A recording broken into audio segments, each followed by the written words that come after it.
Hello, welcome to the channel. If you're a fan of scary creatures and chilling stories, subscribe to the channel to support us and follow the stories. Also, leave a comment telling me where you're watching this video from, all because the acrid smell of smoke invaded Mike's nostrils, yanking him from a deep slumber. His eyes snapped open, heart pounding against his ribs like a caged animal. For a moment, he lay frozen in his bed, the worn sheets tangled around his legs, as his mind raced to catch up with his senses. Fire, he whispered into the darkness, the word tasting of fear on his tongue. Mike threw off the covers and swung his feet to the cold wooden floor. The cabin was quiet. Too quiet. No crackling flames, no roar of an inferno. Just the usual nighttime sounds of Yosemite National Park filtering through the walls. The soft hoot of an owl, the rustle of wind through pines. He fumbled for the lamp on his nightstand, fingers clumsy with sleep and adrenaline. Light flooded the small room, momentarily blinding him. Mike blinked rapidly, scanning for any sign of danger. The cabin looked normal. No smoke, no flames, no hellish orange glow from outside the windows. But the smell, it was unmistakable, growing stronger by the second. "What the hell?" Mike muttered, running a hand through his disheveled hair. He stood, his ranger's instincts kicking in. Mike moved swiftly through the cabin, checking every room, every potential source of fire. The kitchen was clear, stove cold. The fireplace in the living room dark, its ashes long dead. Even the ancient space heater in the corner, a relic he'd been meaning to replace, sat silent and cool to the touch. Mike's confusion grew with each step. The smoke smell intensified, seeming to seep through the very walls of the cabin. He pressed his palm against the wooden planks, feeling for heat. Nothing. A surge of panic gripped him. If the fire wasn't inside, it had to be outside. Images of the forest he'd sworn to protect, engulfed in flames, flashed through his mind. Mike rushed to the front door, yanking it open without bothering with shoes. The night air hit him like a wall, crisp and clean. Mike stood on his porch, bare feet on rough wood, and stared into the darkness. The forest stretched before him, a sea of shadows under a canopy of stars. No orange glow on the horizon, no distant roar of a wildfire.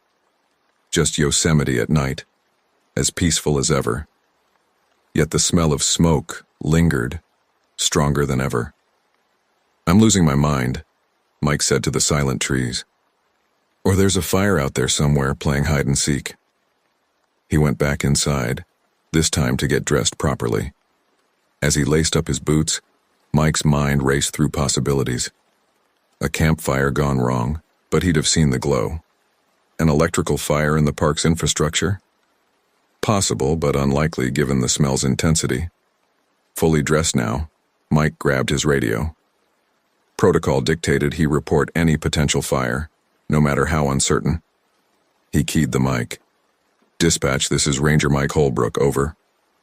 A moment of static, then a groggy voice replied, "This is dispatch, go ahead, Mike." "Jenny, sorry to wake you. I'm picking up a strong smell of smoke at my location, but I can't find the source. Any reports of fire in the park?" "Over." Another pause. Mike could almost hear Jenny stifling a yawn. "Negative, Mike. No alarms or reports of any kind tonight. Are you sure it's not just someone's campfire?" "Over." Mike frowned, pacing the length of his small living room. "Negative, Jenny. This is stronger, and I can't see any signs of fire from my position. Request permission to do a patrol. Over." "Copy that, Mike. Permission granted. Keep me posted if you find anything. And Mike, be careful out there. Dispatch out." The radio fell silent. Mike clipped it to his belt and grabbed his flashlight. As he stepped out into the night again, that uneasy feeling in his gut intensified. Something wasn't right. The park was quiet. Too quiet. Even the owl had fallen silent. Mike started down the trail that led from his cabin deeper into the park. The beam of his flashlight cut through the darkness, illuminating familiar trees and rocks. Everything looked normal, yet that smell of smoke persisted, seeming to come from everywhere and nowhere at once. As he walked, Mike's mind wandered to old stories he'd heard, tales told by wizened park rangers around campfires, stories of strange phenomena in Yosemite's vast wilderness, of things that couldn't be explained by science or reason. Get a grip, Holbrook, he chided himself. There's a logical explanation for this. There has to be. But as the first hints of dawn began to lighten the eastern sky, Mike couldn't shake the feeling that he was missing something crucial. The smell of smoke was fading now, becoming just a memory, yet it left behind a residue of unease that clung to him like morning mist. Mike paused at the top of a small rise, looking out over the slowly awakening park. In a few hours, this place would be bustling with tourists, hikers, and fellow rangers, all blissfully unaware of the night's mystery. As the sun peeked over the horizon, painting the sky in brilliant hues of pink and gold, Mike made a silent vow. He would get to the bottom of this, whatever it took, because if there was one thing he knew for certain, it was that where there's smoke, there's fire. And in Yosemite, fire was never, ever to be taken lightly. Little did Mike know as he turned to head back to his cabin that this was just the beginning. The smoke that had awakened him was but a harbinger, the first whisper of a storm that would soon engulf not just Yosemite, but Mike's entire world. As he walked, the forest seemed to watch him, ancient and knowing, holding secrets that were about to unravel in ways Mike could never have imagined. The morning sun climbed higher, burning away the last wisps of dawn mist as Mike began his patrol. Yosemite was coming alive around him, the park's vast expanse stirring with the sounds of wildlife and early risers. But Mike's mind was elsewhere, still puzzling over the mysterious smoke from the night before. He'd barely slept after returning to his cabin, tossing and turning as theories chased each other through his mind. Now, as he walked familiar trails, Mike found himself scanning the ground, trees, and distant ridges for any sign of what might have caused the phantom smoke. "Morning, Ranger Mike." A cheery voice broke through his concentration. A young couple, backpacks laden with camping gear, waved as they passed. Mike forced a smile. "Morning, folks. Heading out for a hike?" "You bet," the woman replied. "Any tips for today?" For a moment, Mike considered asking if they'd smelled smoke, but he hesitated. No need to alarm tourists over what might be nothing. Just the usual. Stay hydrated, stick to marked trails, and remember, if you pack it in, pack it out. As the couple moved on, Mike's radio crackled to life. "Ranger Holbrook, come in." He unclipped the device. "Holbrook here. Go ahead, dispatch. We've got reports of a small fire about 30 miles northeast of your position. Can you head out there and assess?" Mike's heart rate quickened. "Copy that. I'm on my way." The drive to the reported fire location took Mike through some of Yosemite's most breathtaking scenery, but he barely noticed. His mind raced. Could this be connected to last night's mystery? As he neared the coordinates, Mike saw it, a thin column of smoke rising above the tree line. He parked his vehicle and proceeded on foot, the smell of burning wood growing stronger with each step. Breaking through a thicket, Mike came upon the scene. A small clearing, maybe 50 feet across, was scorched black. Wisps of smoke still rose from smoldering underbrush. But something was off. "What the hell?" Mike muttered, crouching to examine the burn pattern. The fire had behaved unnaturally. Instead of spreading outward in a typical pattern, it seemed to have burned in a perfect circle as if constrained by invisible walls.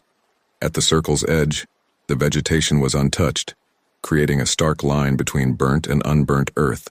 As Mike circled the site, something glinted in the ashes, catching his eye. He knelt, using a pen from his pocket to sift through the debris. Metallic flakes, unlike anything he'd seen before, were scattered throughout the burnt area. "Dispatch, this is Holbrook," he radioed. "I'm at the fire site. It's, unusual. Requesting additional personnel for investigation." "Copy that, Holbrook. What's the situation?" Mike hesitated, unsure how to describe what he was seeing. "The fire's out, but the burn pattern is unlike anything I've encountered. There's also some kind of metallic residue. I'd like a full team out here to document this. Understood. I'll send a crew your way. ETA 2 hours. As Mike waited, he continued to examine the site, taking photos with his phone and jotting down observations in his notepad. The more he looked, the stranger it seemed. No clear point of origin, no signs of accelerant. Yet the fire had clearly burned hot enough to reduce everything within the circle to ash. A sudden gust of wind swirled through the clearing, lifting ashes and embers into the air. Mike watched in disbelief as the embers, instead of extinguishing, seemed to glow brighter. They danced on the breeze, moving with an almost purposeful direction, towards the heart of the park. No, no, no, Mike muttered, chasing after the airborne embers. But they were moving too fast, carried by a wind that seemed to ignore the surrounding trees. He grabbed his radio again. Dispatch! We've got airborne embers heading southwest. Alert all units in that direction. This could start new fires. Copy that, Holbrook. All units are being notified. What's your status? Mike was already sprinting back to his vehicle. I'm in pursuit. These embers, they're not behaving normally. We need to contain this fast. As he drove, following the path of the wind-borne embers, Mike's mind raced. The unnatural fire, the metallic residue, and now these seemingly indestructible embers. It all pointed to something far beyond a simple forest fire. He thought back to the smoke that had woken him in the night. Had that been the start of all this? And if so, what exactly had begun? Mike's radio crackled again. Holbrook, be advised. We're getting reports of small fires starting up along the embers path. Fire crews are en route, but we need you to coordinate on the ground. Understood, Mike replied, gripping the steering wheel tighter. I'm almost at the first reported location. As he crested a hill, Mike saw it. Multiple small fires dotting the landscape ahead, each burning with the same unnatural intensity he'd observed at the original site. Tourists and hikers were scattering, pointing at the sky where embers continued to rain down. Mike pulled over and jumped out, immediately taking charge. Everyone, please remain calm and move towards the visitor center, he shouted, his voice carrying authority that seemed to steady the panicked crowd. As people began to move, Mike approached a nearby fire. Up close, he could see the same metallic flakes glinting in the flames. This was no ordinary fire. It was something else entirely. A fellow ranger, Sarah, jogged up to him. Mike, what the hell is going on?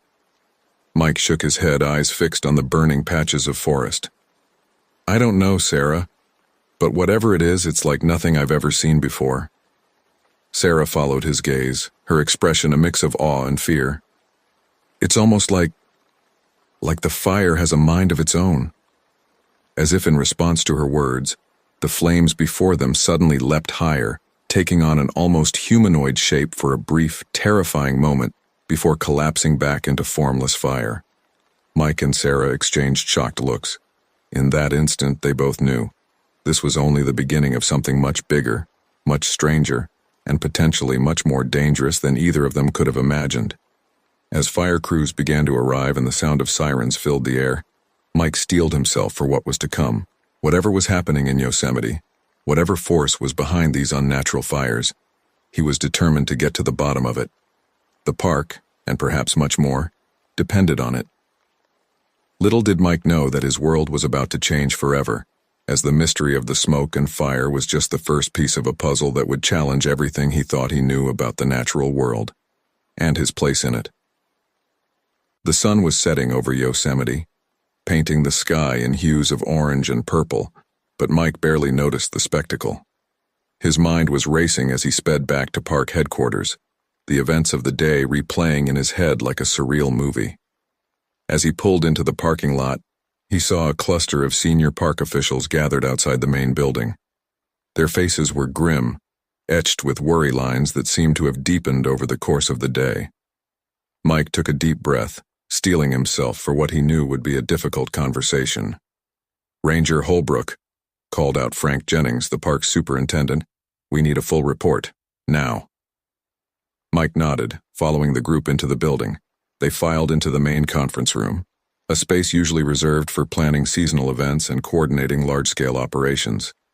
Today it felt more like a war room. As Mike recounted the day's events, the strange fire patterns, the metallic residue, the seemingly sentient embers, he could see the disbelief growing on his colleagues' faces. "Are you sure about this, Holbrook?" Jennings asked, his voice tinged with skepticism. "It sounds far-fetched." Mike leaned forward, his hands splayed on the conference table.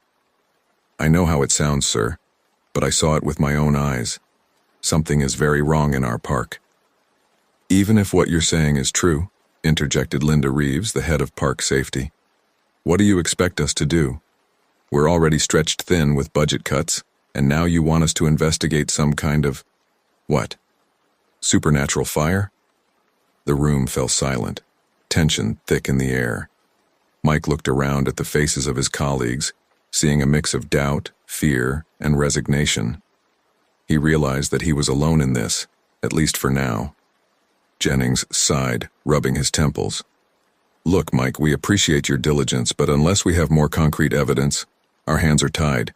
We'll increase patrols and fire watches, but that's all we can do for now." Mike opened his mouth to protest, but Jennings held up a hand. "That's final, Ranger, dismissed." As the meeting dispersed, Mike felt a hand on his shoulder.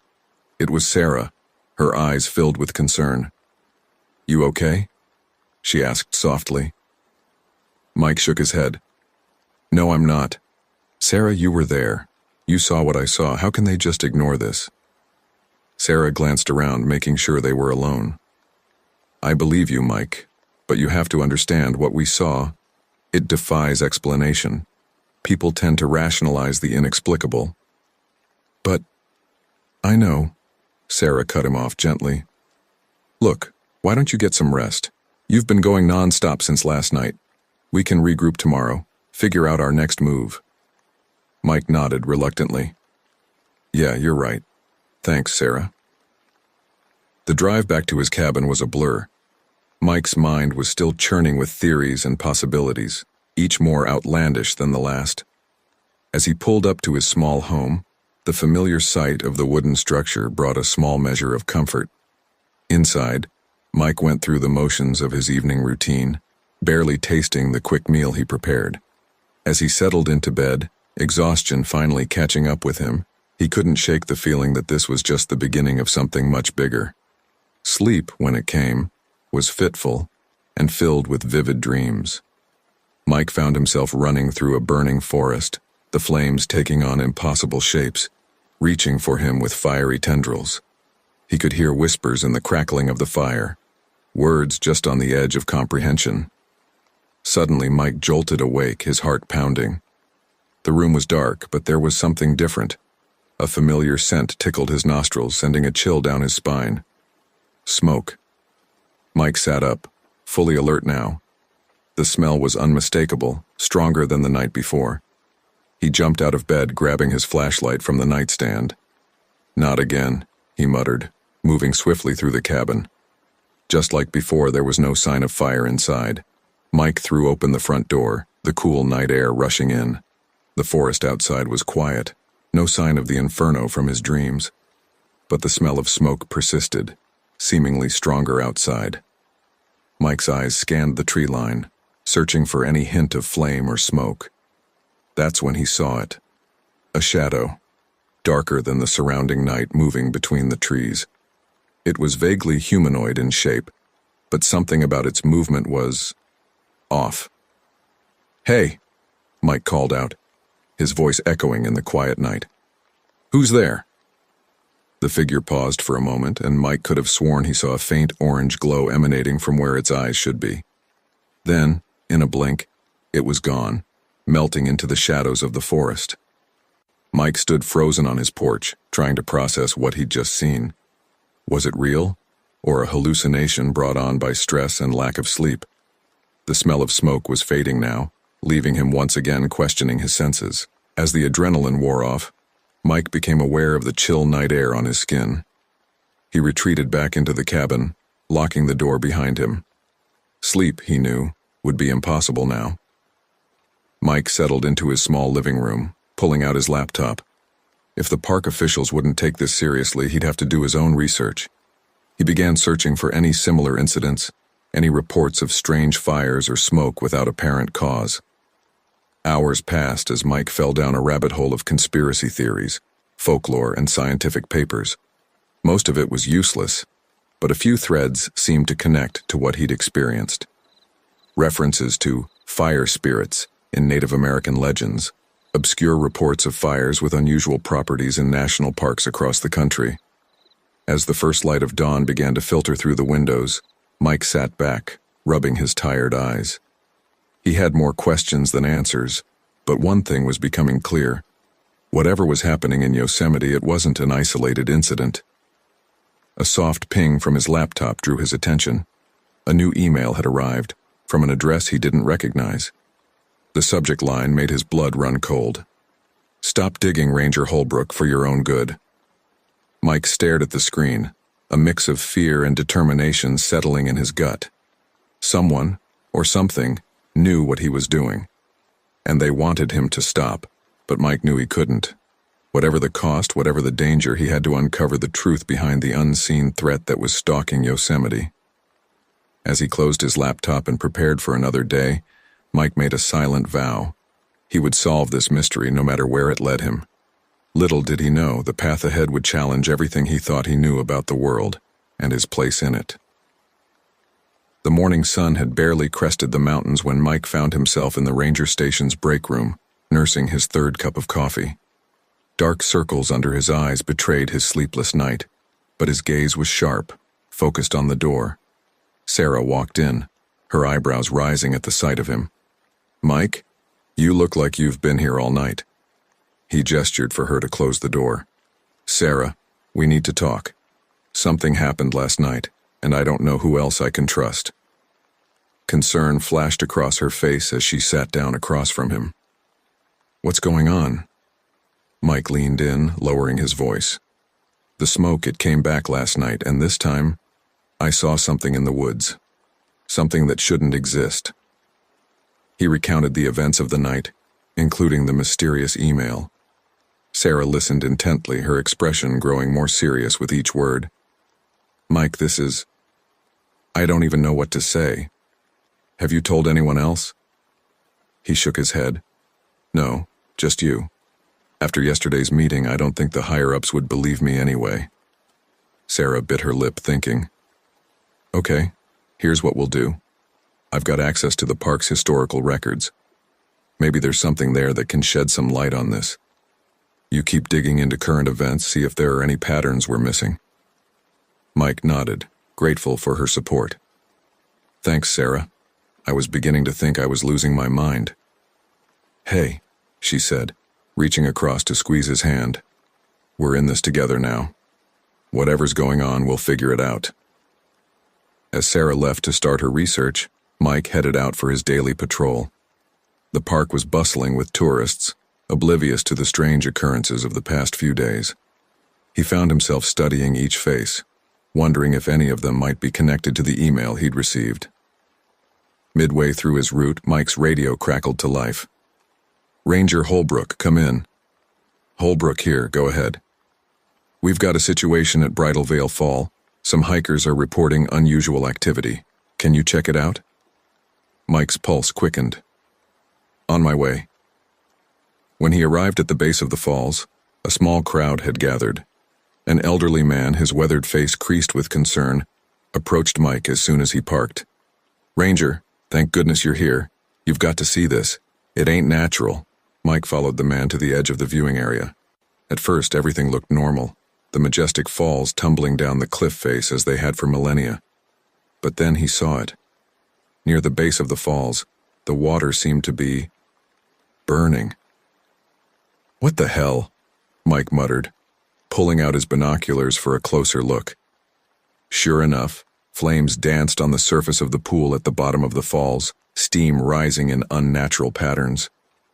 As he watched, the flames seemed to move against the current, climbing partway up the waterfall before dissipating. Mike turned to the gathered crowd. "Folks, I need everyone to step back. This area is now closed for safety reasons." As he began ushering people away, he caught sight of a familiar face. Dr. Eleanor Reeves, a geologist who'd been studying the park for years, was staring at the phenomenon with a mixture of fascination and fear. "Dr. Reeves," Mike called out. "A word, please?" She joined him, her eyes never leaving the burning water. "Ranger Holbrook, I've never seen anything like this. It defies all known laws of physics. Doctor, have you ever encountered anything similar in your research? Any references in geological records or local legends?" She hesitated, glancing around before leaning in close. "Not officially, no, but there are stories. Old stories that the Park Service doesn't like us to talk about." Mike's interest piqued. "What kind of stories?" "Legends of fire spirits, entities that could control flame and heat. Most dismiss them as native superstitions, but after seeing this..." She trailed off, shaking her head. "Thank you, Doctor. I may need to speak with you again about this." As Dr. Reeves walked away, Mike's radio buzzed again. It was Sarah. "Mike, you need to get back here. I found something in the archives. Something big." 20 minutes later, Mike burst into the records room where Sarah was surrounded by stacks of old files and photographs. "What did you find?" he asked, slightly out of breath. Sarah held up a faded photograph. "Look at this. It's from 1947, but it shows the exact same phenomenon we're seeing now. Burning water, strange fire patterns, everything." Mike examined the photo, his mind racing. "Does it say what caused it?" Sarah's expression darkened. "That's where it gets weird. All the official reports from that time are heavily redacted, but I found this." She handed him a crumbling piece of paper. It was a handwritten note, the ink faded but still legible. "Project Prometheus must be contained. The fire cannot be controlled." Mike looked up, meeting Sarah's worried gaze. "Project Prometheus? What the hell have we stumbled into, Sarah?" Before she could respond, a commotion outside caught their attention. Through the window, they saw a black SUV pull up, men in dark suits emerging. "Oh no," Sarah whispered. "Mike, I think we've attracted some unwanted attention." Mike's mind raced, trying to process everything he'd learned. The burning water, the old legends, Project Prometheus. It all pointed to a conspiracy far larger and more dangerous than he'd imagined. "We need to get out of here," he said, quickly gathering the most important documents. "Whatever's going on, I have a feeling those men aren't here to help us solve the mystery." As they slipped out the back door, Mike couldn't shake the feeling that they were now in way over their heads. The unseen threat was becoming all too real, and he knew their lives would never be the same. They ran towards Mike's Jeep, the sound of authoritative voices growing behind them. As they sped away from the ranger station, Sarah clutched the files to her chest. "What now?" she asked, her voice tight with tension. Mike gripped the steering wheel, his knuckles white. "Now, we find out the truth, no matter what it takes." As they drove deeper into the park, away from the approaching agents, both Mike and Sarah knew they had crossed a line. They were no longer just park rangers investigating strange occurrences. They had become fugitives pursued by forces they didn't understand, in a race to uncover a truth that could change everything. The conspiracy was real, and they were now at its heart.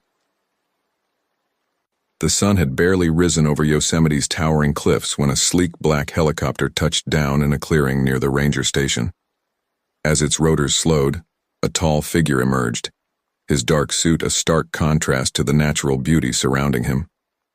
Mike and Sarah, hidden in the tree line, watched the scene unfold with a mixture of curiosity and apprehension. "Who do you think that is?" Sarah whispered, her breath visible in the cool morning air. Mike shook his head, his eyes never leaving the newcomer. "I don't know, but whoever he is, he's not here for the scenery."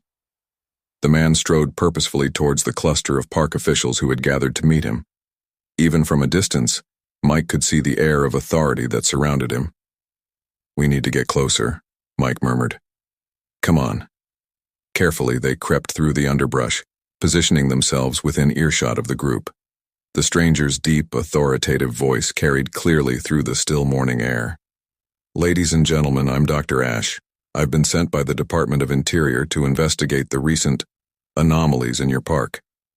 Superintendent Jennings stepped forward, his posture defensive. With all due respect, Dr. Ash, we have the situation under control. There's no need for outside intervention.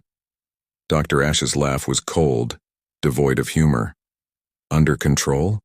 Is that why 2 of your rangers are currently AWOL with classified documents? Mike and Sarah exchanged alarmed glances. How did he know? Now, Dr. Ash continued, I'll need full access to all your facilities and records. My team will be arriving shortly to begin a thorough investigation. As the group moved towards the ranger station, Mike tugged on Sarah's sleeve. We need to move. If they start searching, they'll find us in no time. They retreated deeper into the forest, their minds racing with questions. Who was Dr. Ash? How much did he know about their discovery? Hours later, Mike and Sarah found themselves in a remote part of the park, far from the usual tourist trails. They had been careful to avoid the increased patrols, moving only when necessary and staying off the main paths. Mike, Sarah said, breaking the tense silence that had fallen between them. What are we going to do? We can't hide out here forever. Mike ran a hand through his disheveled hair, his ranger's instincts warring with his burning curiosity. I know, but we can't just turn ourselves in either. Not until we know what's really going on. A twig snapped nearby, causing both of them to freeze. Footsteps approached and a familiar voice called out, I know you're there, Rangers, let's talk. Dr. Ash stepped into view, alone and unarmed. His piercing gaze swept over Mike and Sarah, assessing them. How did you find us? Mike demanded, positioning himself protectively in front of Sarah. Dr. Ash's lips curled into a small smile. I've been tracking anomalous heat signatures. You two have been leaving quite a trail. Sarah gasped. The fires, they're following us? Clever girl, Dr. Ash nodded. You're beginning to understand the gravity of the situation. Now why don't we discuss this like civilized people? I believe we share a common goal. Mike's eyes narrowed. And what goal is that? To understand and control the fire elementals that have awakened in Yosemite, of course. The blunt admission stunned Mike and Sarah into silence. Dr. Ash used their momentary shock to continue. You've seen things, haven't you? Things that defy explanation. Fires that burn without fuel. Smoke that appears without a source. Water that ignites. I'm here to tell you it's all real, and it's only the beginning. Mike found his voice. Fire elementals? You expect us to believe in some kind of fairy tale? Dr. Ash's expression hardened. Belief is irrelevant, Ranger Holbrook. The elementals exist, whether you accept it or not. And right now, you and Ms. Cooper are the only ones who can help me contain them. Sarah stepped forward. Why us? What makes us so special? Because, Dr. Ash said, his voice low and intense, you've been marked by the fire. It's chosen you. As if on cue, Mike felt a burning sensation on his arm. Rolling up his sleeve, he saw a faint flame-like pattern etched into his skin. Sarah gasped, revealing a similar mark on her own arm. Dr. Ash nodded grimly. It's already begun. Now, we don't have much time. I need you to trust me and come with me. I have equipment that can help us track and potentially communicate with the elementals. Mike and Sarah exchanged uncertain glances. Could they trust this stranger? But what choice did they have? All right, Mike said finally. We'll go with you, but we want answers. All of them. Of course, Dr. Ash agreed. Follow me. My base camp is not far from here. As they trekked through the forest, Dr. Ash explained the basics of what they were dealing with. Fire elementals, ancient spirits of flame and heat, had been dormant for centuries.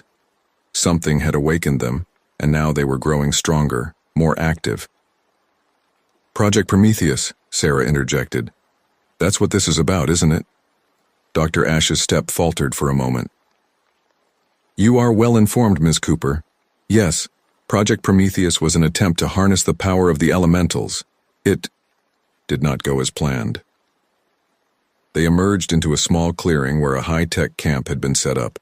Computers hummed, satellite dishes pointed skyward, and strange devices Mike couldn't even begin to understand dotted the area. "Welcome to our command center," Dr. Ash announced. "From here, we'll track the elementals' movements and try to predict their next manifestation." As Dr. Ash began to show them around, explaining the various equipment, a loud alarm suddenly blared from one of the computers. "What's that?" Mike asked, tensing. Dr. Ash rushed to the screen, his face paling as he read the data. "It's happening. A massive elemental manifestation, heading straight for us." The air around them began to shimmer with heat. In the distance, they could see a wall of fire moving through the forest, consuming everything in its path. "What do we do?" Sarah cried, fear evident in her voice. Dr. Ash turned to them, his expression grim. "We stand our ground. This is what you've been chosen for. It's time to face the fire." As the inferno approached, Mike felt the mark on his arm burning intensely. He looked at Sarah, saw the determination in her eyes mirroring his own. Whatever was coming, they would face it together. The fire elemental burst into the clearing, a towering figure of living flame. As it locked its gaze on them, Mike realized that their lives would never be the same. The real battle was just beginning. The acrid smell of smoke lingered in the air as Mike, Sarah, and Dr. Ash stood in the charred clearing, their clothes singed and faces smudged with soot. The encounter with the fire elemental had been intense, leaving them all shaken but alive. Mike broke the stunned silence first. What just happened?" Dr. Ash, his usual composure slightly cracked, ran a hand through his disheveled hair. "That Ranger's was a full manifestation of a fire elemental. And you," he paused, looking at Mike and Sarah with a mixture of awe and concern. "You both managed to repel it." Sarah glanced down at her hands, still feeling the residual warmth coursing through her veins. "How did we do that? It was like the fire listened to us." "That's precisely what happened," Dr. Ash nodded. "The marks you bear, they connect you to the elementals. With proper training, you could learn to control them." Mike's eyes narrowed with suspicion. "Control them? Is that what this is all about? Weaponizing these things?" Dr. Ash's expression hardened. "It's about understanding and containing a force that could destroy everything if left unchecked. But we don't have time for a philosophical debate. We need to move. That manifestation will have attracted attention." As if on cue, the distant sound of helicopter rotors filled the air. Dr. Ash quickly began packing up his equipment. "Grab what you can. We need to go. Now." Mike hesitated, then made a decision. He grabbed a nearby laptop and some files, stuffing them into a backpack. If they were going to get answers, they might need leverage. The trio fled into the dense forest, the sound of the approaching helicopter fading behind them. As they moved, Mike's mind raced with questions. He needed answers, and he wasn't about to let this opportunity slip away. "Dr. Ash," he called out between breaths, "you owe us an explanation. What's really going on here?" Dr. Ash glanced back, his pace never slowing. "It's complicated, Ranger Holbrook. The full truth could fill volumes." "Then give us the Cliff Notes version," Sarah interjected, her tone leaving no room for argument. Dr. Ash sighed, guiding them towards a hidden trail. "Very well. The fire elementals have existed for millennia, mostly dormant, occasionally awakening to cause what humans perceived as natural disasters. Project Prometheus was an attempt to understand and harness their power." "For what purpose?" Mike pressed. "Initially, clean energy. Imagine the potential of an endless, self-sustaining fire source.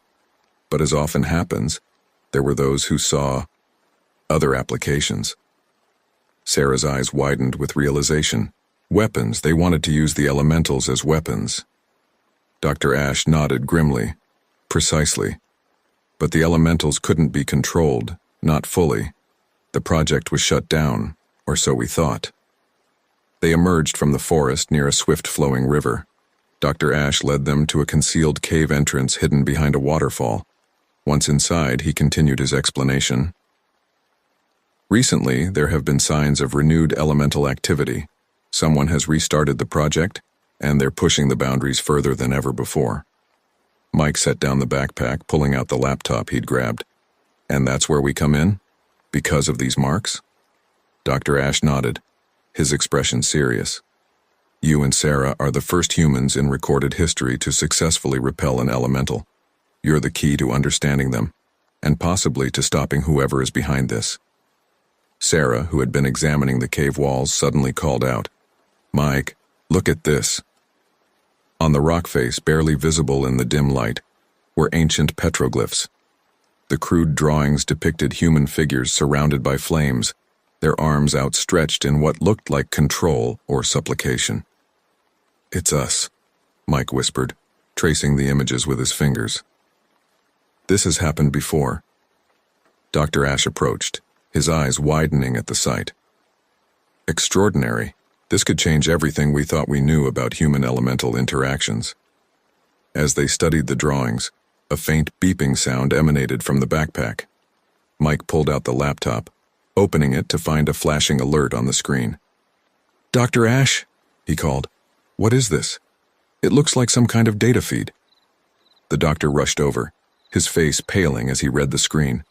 No, this can't be happening." "What is it?" Sarah demanded. "It's a feed from the park's seismic sensors. There's a massive spike in thermal activity throughout Yosemite. It's as if..." "As if what?" Mike pressed. Dr. Ash looked up, his eyes filled with dread. "As if the entire park is waking up. The elementals, they're all awakening simultaneously."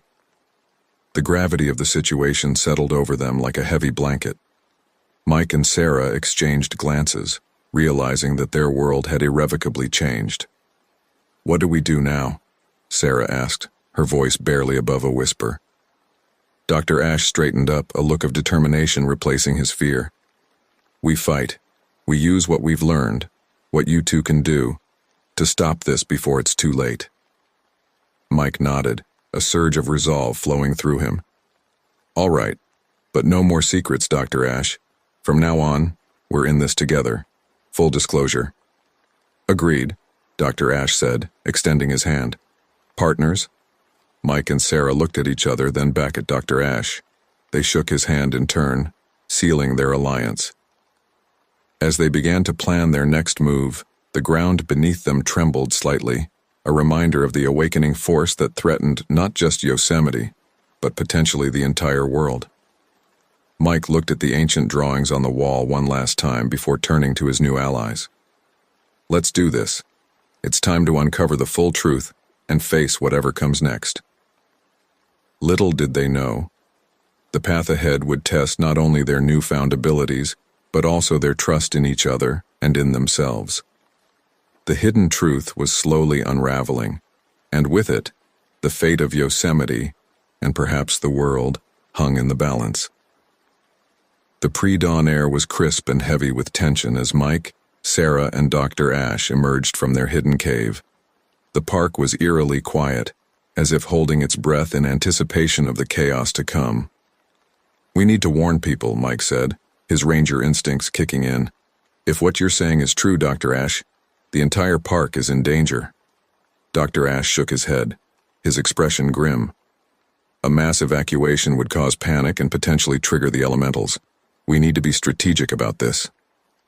Sarah, who had been scanning the horizon, suddenly pointed towards a distant ridge. "Look, is that smoke?" A thin column of dark smoke was rising from the trees, barely visible in the dim light. Dr. Ash pulled out a pair of high-tech binoculars from his pack, peering through them with growing concern. "It's not just smoke," he muttered. "The trees themselves are changing. It's as if they're turning into some kind of elemental hybrid."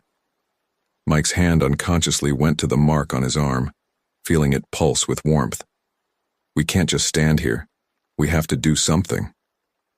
Dr. Ash lowered the binoculars, his face set with determination. "You're right. Mike, I need you to head to the ranger station. Use your authority to initiate a quiet evacuation of the most vulnerable areas. Sarah, you and I will investigate that smoke. Mike hesitated, looking at Sarah with concern. Are you sure we should split up? Sarah gave him a reassuring nod. We'll cover more ground this way. Besides, I've got some questions for our good doctor here. She fixed Dr. Ash with a pointed look. Be careful, Mike said, pulling Sarah into a quick hug before turning to Dr. Ash. Both of you. As Mike disappeared into the forest, Sarah and Dr. Ash began their trek towards the mysterious smoke. The silence between them was thick with unasked questions. Finally, Sarah broke it. All right, Dr. Ash, time for some answers. What aren't you telling us about Project Prometheus? Doctor, Ash sighed, his pace never slowing. It's not a simple story, Ms. Cooper. Project Prometheus didn't just study the elementals, it created them. Sarah stopped in her tracks, her eyes wide with disbelief. Created them? How is that possible? Through a combination of advanced particle physics and what some might call alchemy, Dr. Ash explained, his voice low. The project found a way to imbue ordinary matter with elemental energy, but the process was unstable, unpredictable. The elementals they created were wild, uncontrollable. As they resumed walking, the smell of smoke grew stronger. Sarah's mind raced with the implications of what she'd just learned. So these elemental hybrids we're seeing now are likely the result of someone restarting the project, Dr. Ash finished. Someone who thinks they've solved the control problem. They crested a hill, and the source of the smoke came into view. A grove of ancient sequoias stood before them, their massive trunks glowing with an inner fire. The bark had taken on a metallic sheen, and flames danced among the branches without consuming them. My God, Sarah whispered, awestruck by the beautiful yet terrifying sight. Dr. Ash pulled out a device from his pack, scanning the trees. The elemental energy readings are off the charts. This is far more advanced than anything we achieved in the original project. Suddenly, a crackle of static came from Sarah's radio. Mike's voice, filled with urgency, broke through. Sarah! Come in, Sarah. She grabbed the radio, her heart racing. Mike, what's wrong? The ranger station. It's gone. Everyone's vanished. There's just ash and those metallic flakes everywhere. Sarah and Dr. Ash exchanged alarmed glances. Mike, listen to me. Dr. Ash spoke into the radio. Do not touch anything. The metallic residue could be dangerous. What's your exact location? I'm at the main station near the visitor center. There's something else. The air feels strange, like it's charged with electricity. Dr. Ash's face paled. Mike, get out of there now. It's not safe. But only static answered them. Sarah frantically tried to re-establish contact, but to no avail. We have to go help him, she said, already turning to head back. Dr. Ash grabbed her arm. Wait, look. The elemental trees were moving, their branches reaching out like grasping hands. A low, rumbling groan emanated from the grove, and the ground beneath their feet began to tremble. Run! Dr. Ash yelled, pulling Sarah along as they fled from the awakening elemental forest. They sprinted through the woods, the sound of cracking timber and roaring flames following close behind. Sarah's lungs burned, but fear and adrenaline pushed her forward. Suddenly the ground gave way beneath them. They tumbled down a steep embankment, landing hard in a small clearing. As Sarah struggled to her feet, she realized with horror that they were surrounded. Elemental hybrids of all kinds encircled them. Trees of living flame, rocks that glowed with intense heat, even small animals with fur that flickered like fire. And at the center of it all stood a figure that made Sarah's blood run cold. It was Mike, but not Mike. His eyes glowed with an inner fire, and his skin had taken on the same metallic sheen as the elemental trees. When he spoke, his voice was a chorus of crackling flames. Welcome, Sarah. The thing that was once Mike said. We've been waiting for you. Dr. Ash stepped in front of Sarah protectively. Who are you? What have you done with Ranger Holbrook? The elemental Mike tilted his head, a cruel smile playing on his lips. I am the future, Dr. Ash. the culmination of your precious Project Prometheus. And as for Mike, let's just say he's seen the light. Or rather, the fire. Sarah felt her mark burning intensely, responding to the powerful elemental energy surrounding them. She realized with growing dread that they were caught in the middle of something far bigger and more dangerous than they could have imagined. As the elemental creatures closed in around them, Sarah knew that their fight for survival, and for the fate of Yosemite, had only just begun. The vanishing of the park staff was just the beginning, and she feared what other horrors this awakened elemental force had in store for them. The air shimmered with heat as Sarah and Dr. Ash stood surrounded by the elemental creatures, facing the transformed Mike. Sarah's mind raced, trying to reconcile the friend she knew with the fiery being before her. "Mike," she said, her voice trembling slightly, "I know you're in there. Fight this." The elemental Mike tilted his head, a cruel smile playing on his lips. "Mike is gone, Sarah. We are Prometheus reborn, and we will cleanse this world with fire." Dr. Ash stepped forward, his scientific curiosity warring with his fear. Fascinating. The elemental energy has completely transformed his cellular structure. But how? The original project never achieved this level of integration. "Your limited vision held you back, Doctor," Elemental Mike responded, his voice a cacophony of crackling flames. "We have evolved beyond your primitive understanding." Suddenly, a distant explosion rocked the ground beneath their feet. Sarah turned to see a massive plume of smoke rising from the direction of Yosemite Valley. "What have you done?" she demanded, horror dawning on her face. Elemental Mike's eyes flared brighter. "We have awakened our brethren. The great cleansing has begun." As if on cue, the elemental creatures surrounding them began to move, spreading out into the forest. Trees ignited, rocks melted, and the very air seemed to burn. Dr. Ash grabbed Sarah's arm. "We need to get out of here now. We can't help Mike if we're dead." They turned to run, but a wall of flame erupted before them, blocking their path. The heat was intense, forcing them back. "There is no escape," Elemental Mike said, advancing on them. "Join us, Sarah. Embrace the fire within you." Sarah felt her mark burning, responding to the elemental energy surrounding them. For a moment, she felt a pull, a temptation to give in to the power. "No," she shouted, clutching her arm. "I won't become like you." Dr. Ash fumbled in his pack, pulling out a small device. "I hoped it wouldn't come to this," he muttered, pressing a button. A high-pitched whine filled the air and the elemental creatures recoiled, including Mike. It was enough of a distraction for Sarah and Dr. Ash to break through a weak point in the firewall and run. They sprinted through the burning forest, dodging falling trees and leaping over streams of molten rock. The sounds of destruction echoed all around them. "What was that device?" Sarah gasped as they ran. "Elemental disruptor," Dr. Ash panted. "Prototype. Won't hold them off for long." They emerged from the tree line onto a ridge overlooking Yosemite Valley. The sight before them was apocalyptic. The iconic half-dome glowed red-hot, lava pouring from its face. El Capitan was engulfed in flames that seemed to defy gravity, climbing up its sheer face. The Merced River boiled and steamed, creating a thick fog that mixed with the smoke from countless fires. "Oh my God," Sarah whispered, her heart sinking. "How can we stop this?" Dr. Ash's face was grim. "I don't know if we can, but we have to try. There's an old research station nearby. If it's still intact, it might have the equipment we need to combat this." They made their way down the ridge, careful to avoid the increasingly unstable ground. The heat was oppressive, and Sarah could feel sweat pouring down her face, mingling with tears of desperation. As they approached the valley floor, they encountered a group of terrified tourists and park staff fleeing the inferno. "Help us!" a woman cried, clutching a young child to her chest. "What's happening?" Sarah's ranger instincts kicked in.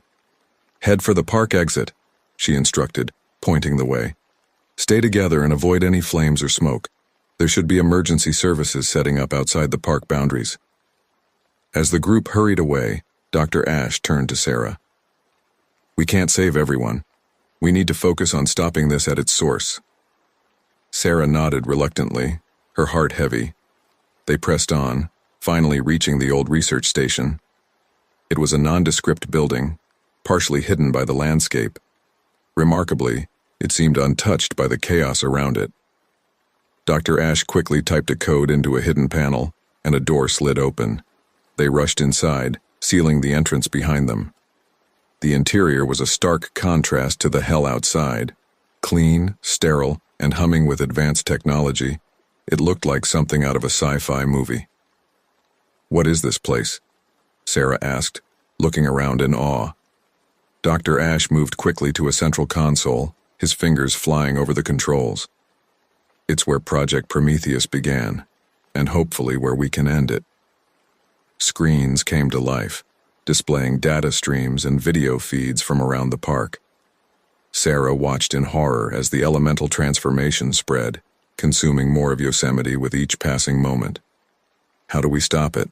She asked, feeling overwhelmed by the scale of the disaster. Dr. Ash's face was illuminated by the glow of the screens, his expression intense. The elementals are connected, part of a greater whole. If we can disrupt that connection at its source, we might be able to shut them all down. And the source is Mike, Dr. Ash said grimly. Or whatever he's become. He's the key to all of this. Sarah's heart sank. How can we fight him? You saw what he's capable of. Dr. Ash turned to her, his eyes serious. We fight fire with fire, Sarah. Your connection to the elemental energy, it's our only hope. We need to amplify it, give you the power to challenge Mike directly. But you said the original project couldn't control the elemental energy, Sarah protested. What makes you think I can? Because you're different, Dr. Ash explained. Your connection is natural, not forced like ours was. With the right equipment, we might be able to harness that connection safely. He gestured to a chamber in the corner of the room. It looked like a high-tech version of an isolation tank, covered in sensors and emitters. This was designed to contain elemental energy, Dr. Ash said, but we're going to use it to amplify yours instead. Sarah looked at the chamber, then back at the screens showing the destruction of Yosemite. She thought of Mike, trapped within the elemental force that had taken him over. She thought of all the people in danger. Taking a deep breath, she stepped towards the chamber. Let's do this. As Sarah prepared to enter the chamber, alarms suddenly blared throughout the facility. On the screens, they saw a massive wave of fire approaching, with Elemental Mike at its head. They've found us, Dr. Ash said, his voice tense. We're out of time. Sarah climbed into the chamber, her heart racing. As the door sealed shut, she heard Dr. Ash's voice over the intercom. Remember, Sarah, the fire is a part of you. Don't fight it. Control it. It's our only chance. The chamber hummed to life, and Sarah felt a surge of energy coursing through her body. Outside, the wall of fire drew closer, threatening to consume their last hope of stopping the inferno. Sarah closed her eyes, focusing on the burning sensation of her mark. As the elemental energy built within her, she knew that the fate of Yosemite, and perhaps the world, rested on her ability to master the fire within. The chamber hummed with energy, as Sarah felt the elemental power coursing through her veins. Her skin tingled, and behind her closed eyelids, she saw flickering flames dancing in patterns she somehow understood. It was as if the fire itself was speaking to her, whispering secrets of its nature. Suddenly, a violent tremor shook the facility. Sarah's eyes snapped open as Dr. Ash's panicked voice came through the intercom. Sarah, they're breaking through. I can't hold them off much longer. With a hiss, the chamber door opened. Sarah stepped out, her body glowing with an inner fire that didn't burn. She felt powerful, alive in a way she'd never experienced before. Dr. Ash, she called out, her voice resonating with a new authority. I'm ready. The scientist looked at her with a mixture of awe and fear. Remarkable, he breathed. The integration is complete. How do you feel? Before Sarah could answer, the facility's main door exploded inward in a burst of flame. Elemental Mike strode in, flanked by his fiery minions. "So," he said, his voice a cacophony of crackling flames, "the good doctor has been busy. You think you can stand against us, Sarah?" Sarah stepped forward, feeling the fire within her respond to the challenge. "I won't let you destroy everything, Mike. This ends now." Elemental Mike laughed, the sound like a raging inferno. "Brave words. But you're outnumbered and outmatched." With a gesture, he sent a wave of fire towards Sarah and Dr. Ash. Without thinking, Sarah raised her hands, and a wall of blue flame erupted before them, absorbing the attack. "Impossible," Elemental Mike hissed, his fiery eyes widening. Dr. Ash grabbed Sarah's arm. "We need to get out of here. You're not ready to face him yet." Sarah nodded, maintaining the protective wall of flame. "What's the plan?" "There's an emergency exit," Dr. Ash said, pointing to a hidden panel. "It leads to an old mine shaft. We can use it to regroup." As Dr. Ash worked to open the secret passage, Sarah faced off against Elemental Mike and his minions. The air crackled with competing energies as flames of various colors danced and clashed. "You can't run forever, Sarah," Elemental Mike taunted. "Join us. Embrace the cleansing fire." Sarah felt a pull, a temptation to give in to the raw power surging through her, but she gritted her teeth, focusing on the faces of the people she'd sworn to protect. "Never," she growled, pushing back with a burst of energy that sent Elemental Mike staggering. "It's open," Dr. Ash called out. "Let's go." Sarah backed towards the hidden exit, maintaining her defensive flames. As she and Dr. Ash slipped into the narrow passage, she sent one final surge of fire to collapse the entrance behind them. They ran through the dark, winding tunnel, the sounds of Elemental Mike's fury fading behind them. After what felt like hours, they emerged into a moonlit forest clearing, far from the research facility. Sarah leaned against a tree, catching her breath. The glow of her skin had dimmed, but she could still feel the fire pulsing within her. "What now?" she asked, looking to Dr. Ash. The scientist was already setting up a portable command center, pulling equipment from a hidden cache. "Now," he said, his fingers flying over a keyboard, "we gather allies. We're not the only ones resisting the elemental takeover." A map of Yosemite appeared on a holographic display, showing pockets of blue amidst the spreading red of elemental control. "These are other survivors," Dr. Ash explained. "Park rangers, tourists, even some of my former colleagues who saw the danger coming. We need to unite them if we're going to have any chance of stopping this." Sarah nodded, a plan forming in her mind. "We'll need to train them, show them how to fight the elementals." "Agreed. And we'll need weapons." Dr. Ash pulled out a case revealing several devices similar to the one he'd used earlier. "Elemental disruptors. Not as powerful as your abilities, but they'll give our people a fighting chance." As they worked to contact the other resistance groups, Sarah's thoughts turned to Mike. Despite everything, she couldn't shake the feeling that her friend was still in there somewhere, trapped within the elemental force that had consumed him. "Dr. Ash," she said hesitantly, "is there any way we can save Mike? Bring him back from whatever he's become?" The scientist's face grew somber. "I don't know, Sarah. The level of elemental integration he's undergone, it's unprecedented. But if anyone has a chance of reaching him, it's you." Their planning was interrupted by the arrival of a group of survivors, led by a familiar face, Linda Reeves, the head of Park Safety. "Sarah," Linda exclaimed, rushing to embrace her. "Thank God you're alive. We thought everyone at the ranger station was lost." Sarah quickly brought Linda and the others up to speed on the situation. As she demonstrated her new abilities, she saw a mix of fear and hope in their eyes. "I know this is a lot to take in," Sarah said, addressing the group. "But we're Yosemite's last line of defense. Are you with us?" There was a moment of hesitation, then Linda stepped forward. "We swore an oath to protect this park and its people. Whatever it takes, we're in." Over the next few hours, more survivors trickled in. Sarah and Dr. Ash worked tirelessly, organizing them into teams, distributing elemental disruptors, and beginning basic training in elemental combat. As dawn broke, Sarah stood at the edge of their makeshift camp, looking out over the smoke-filled valley below. The devastation was heartbreaking, but for the first time since this nightmare began, she felt a glimmer of hope. Dr. Ash joined her, his face etched with worry and lack of sleep. "They're as ready as they'll ever be," he said. "What's our next move?" Sarah's eyes hardened with determination. "We take the fight to them. It's time to show Mike and his elemental army that Yosemite won't fall without a fight." As if in response to her words, a distant roar echoed across the valley. The elementals were on the move, a tide of fire sweeping towards their position. Sarah turned to the assembled resistance, her body beginning to glow with inner fire. "This is it, everyone. Remember your training, watch each other's backs, and no matter what happens, don't give up hope." She raised her hand, summoning a brilliant blue flame that lit up the pre-dawn sky. "For Yosemite."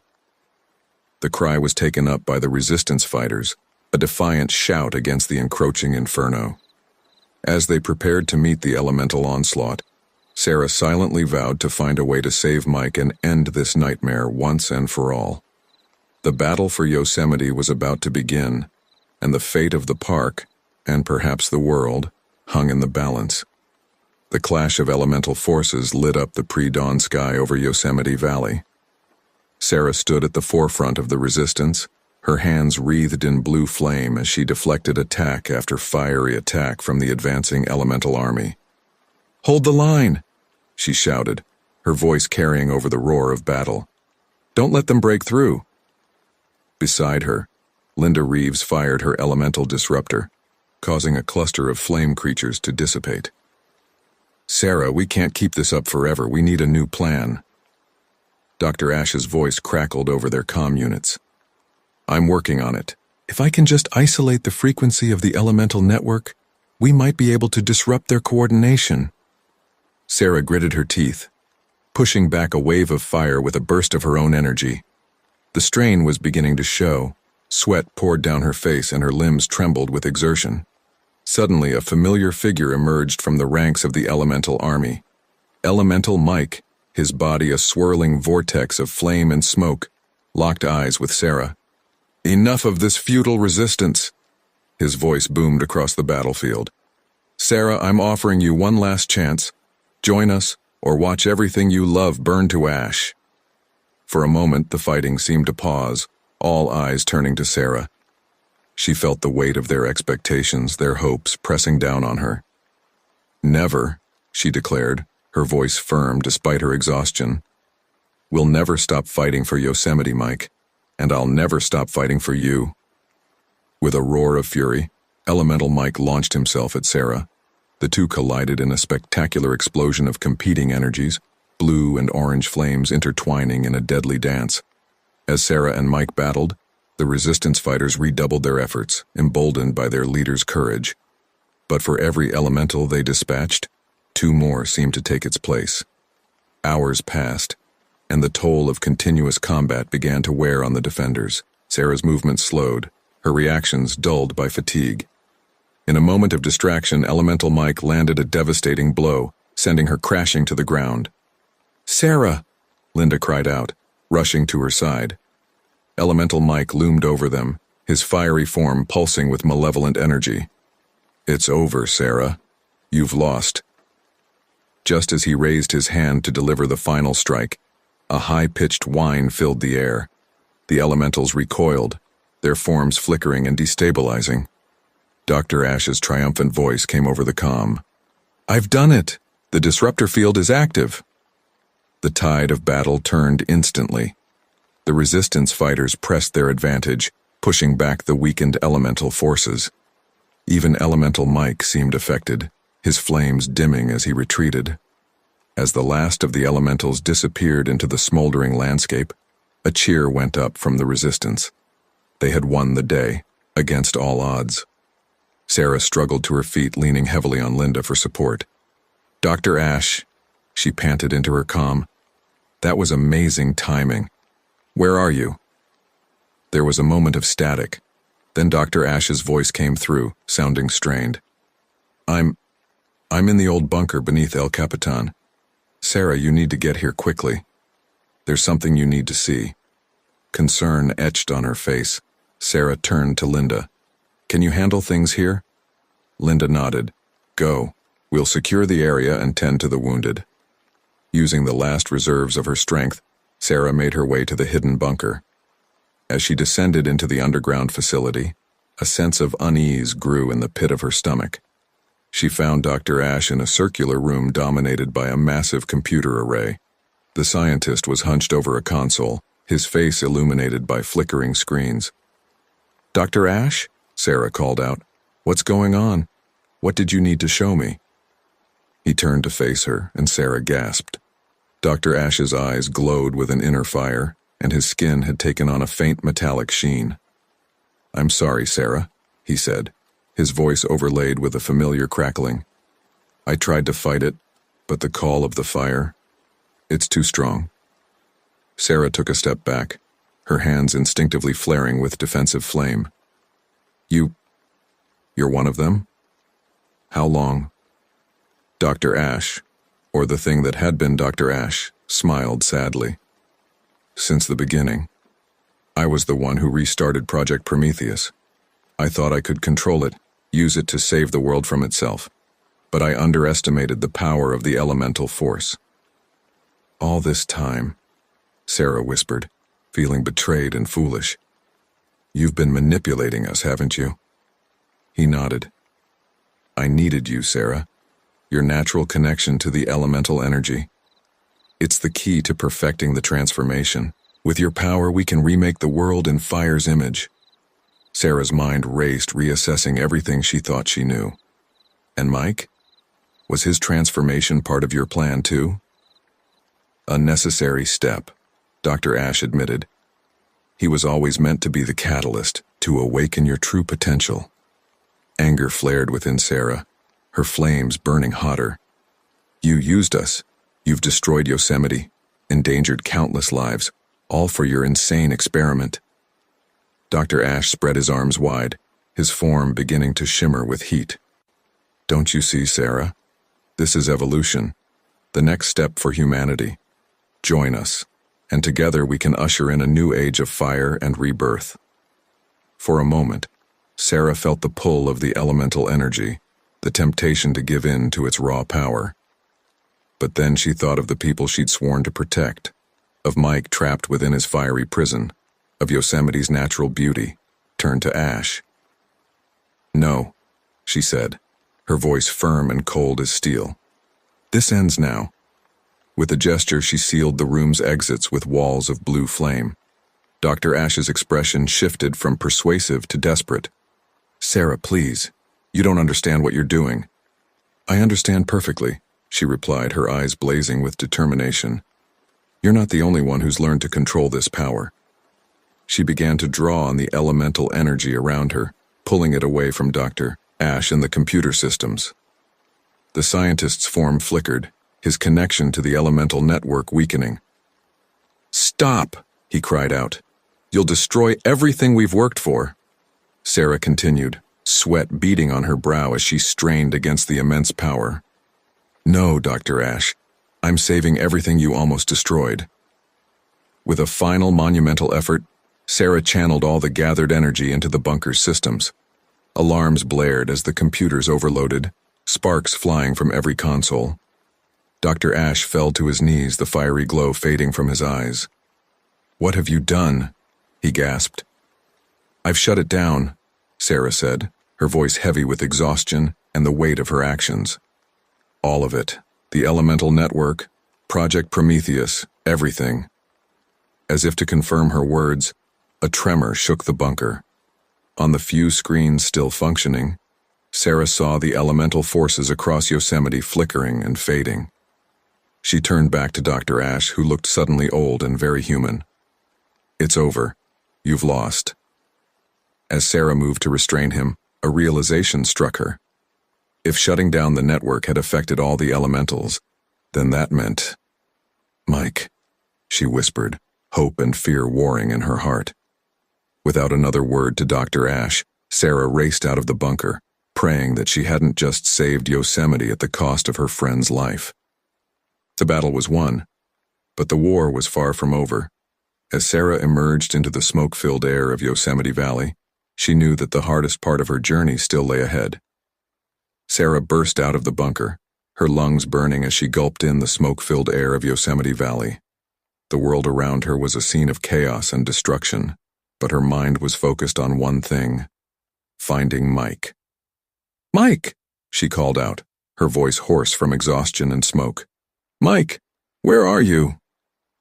As she stumbled through the devastated landscape, she became aware of other voices calling out, confused and frightened. The elemental creatures were gone, leaving behind dazed and disoriented people, park visitors and staff who had been transformed. Linda Reeves appeared through the haze, her face streaked with soot. "Sarah, thank God you're all right. What happened down there?" Sarah quickly filled her in on Dr. Ash's betrayal and the shutdown of the elemental network. "We need to find Mike," she concluded. "He could be anywhere, and he might need help." Linda nodded, her expression grim. "I'll organize search parties. But Sarah, you need to know, things are bad out here. The park is in ruins, and we're getting reports of similar situations all across the country. Whatever you did, it had far-reaching effects." The weight of responsibility settled heavily on Sarah's shoulders, but she pushed it aside for now. "One problem at a time. Let's find Mike." For hours they searched through the smoking ruins of Yosemite. The once majestic sequoias were charred husks, and the iconic rock formations bore scars from the elemental battle. It was heartbreaking, but Sarah forced herself to focus on the task at hand. As the sun began to set, casting an eerie red glow through the smoke-filled sky, a young ranger ran up to Sarah. "We found something," he panted. "Near the base of El Capitan, there's an opening that wasn't there before, and we hear voices coming from inside." Sarah's heart leaped. "Show me." They rushed to the location where a group of rescuers were gathered around a dark opening in the rock face. As they approached, Sarah could hear faint echoes coming from within. Without hesitation, she stepped towards the opening. Linda grabbed her arm. "Sarah, wait. We don't know what's down there. It could be dangerous." Sarah gently removed Linda's hand. "I have to go. It might be Mike. And if it's not, well, I'm probably the best equipped to handle whatever we find." She turned to the assembled group. "I need a small team to come with me. The rest of you keep searching and help the survivors. Linda, you're in charge up here." With a nod to her chosen companions, 2 experienced rangers and a geologist who had been part of the resistance, Sarah stepped into the darkness of the cave. The passage twisted and turned, leading them deeper into the heart of the mountain. The air grew cooler and the sounds of the outside world faded away. Their flashlights cast dancing shadows on the walls, which Sarah noticed were covered in strange, swirling patterns. "These markings," the geologist, Dr. Chen, murmured, running her hand along the wall. "They're not natural. It's as if the rock itself was changed by the elemental energy." As they pressed on, the passage suddenly opened up into a vast underground chamber. The group gasped in collective awe. The cavern was enormous, its ceiling lost in darkness above them. But what truly took their breath away was the light. Crystals of various sizes and colors were embedded in the walls, each emitting a soft, pulsing glow. The effect was mesmerizing, like being inside a giant living geode. "It's beautiful," one of the rangers whispered. Sarah nodded, but her attention was drawn to the center of the chamber. There, on a raised platform of crystalline rock, lay a motionless figure. "Mike," she cried, rushing forward. As she reached the platform, she saw that Mike was unconscious but breathing. His skin was pale, with faint shimmering patterns tracing across it, an echo of his elemental transformation. Sarah knelt beside him, gently shaking his shoulder. Mike, can you hear me?" Slowly, his eyes fluttered open. For a moment there was no recognition in them, and Sarah feared the worst. Then he blinked, and awareness returned to his gaze. "Sarah?" he croaked, his voice weak. What? What happened? Where are we? Tears of relief sprang to Sarah's eyes. You're back. Oh, Mike, you're really back. As she helped him sit up, the others gathered around, their faces a mix of relief and wariness. The last thing I remember, Mike said, rubbing his temples, is the smell of smoke in my cabin. Then, fire, so much fire, and a voice, telling me to. He trailed off, his eyes widening as fragments of memory returned. Oh God, Sarah, what did I do? Sarah squeezed his hand reassuringly. It wasn't you, Mike. You were under the influence of the elemental energy. But it's over now. You're free. Dr. Chen stepped forward, her scientific curiosity overcoming her caution. Fascinating. It seems this chamber acted as some kind of elemental focal point. When the network was shut down, the excess energy must have been drawn here, bringing you with it. Mike looked around, taking in the glowing crystals and the strange beauty of the cavern. I remember this place, Dean, or at least the other me does. It's old, ancient. The elementals, they've been here before, long ago. Sarah helped Mike to his feet, supporting him as he swayed slightly. Can you walk? We need to get you out of here, back to the surface. There's so much to tell you and so much work to be done. As they made their way back through the twisting passage, Sarah filled Mike in on everything that had happened. Dr. Ash's betrayal, the resistance, and the final shutdown of the elemental network. Mike listened in stunned silence, his face a mask of guilt and horror.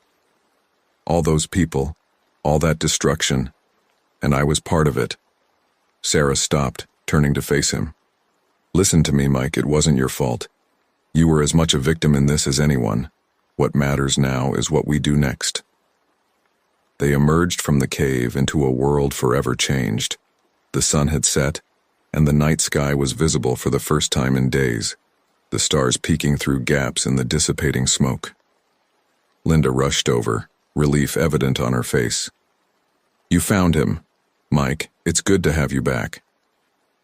As the group made their way back to the makeshift command center, Sarah's mind was already racing with plans.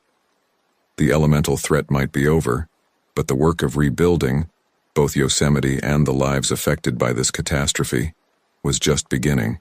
Mike stumbled and Sarah tightened her grip on him. As she did, she felt a familiar warmth in her chest. The elemental energy was still there, diminished but not gone. She realized that this power, for better or worse, was now a part of her. Looking out over the scarred landscape of Yosemite, Sarah made a silent vow. She would use this power to heal, to rebuild, and to ensure that nothing like this could ever happen again. The underground chamber had shown her that the elementals were part of an ancient cycle. Now it was up to her and the other survivors to write the next chapter in that long, fiery history. As they walked towards an uncertain future, Sarah felt a glimmer of hope. Yosemite had endured, and so had they. Whatever challenges lay ahead, they would face them together. The first light of dawn crept over the scarred landscape of Yosemite Valley, revealing the full extent of the devastation. Sarah stood at the edge of the makeshift command center, her eyes scanning the horizon. The once lush forests were now skeletal remnants, and the iconic granite cliffs bore deep scars from the elemental battle. Mike joined her, his face etched with a mixture of guilt and determination. It's hard to believe this is the same place we swore to protect, he said softly. Sarah nodded, her voice heavy with emotion. But it's still Yosemite, and we're still here to protect it. As if on cue, Linda approached them, a tablet in hand. Sarah, Mike, we've got updates from across the park and beyond. It's not good, but there's hope. They gathered around the tablet as Linda swiped through images and reports. The elemental event had affected national parks and wilderness areas across the country, but Yosemite seemed to have borne the brunt of it. The good news, Linda continued, is that most of the transformed individuals have reverted back to normal just like Mike.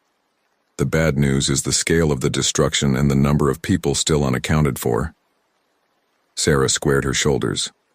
Then we have our work cut out for us. Where do we start?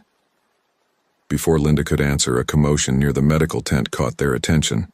Dr. Chen emerged, her face flushed with excitement. "Sarah, Mike, you need to see this," she called out, waving them over.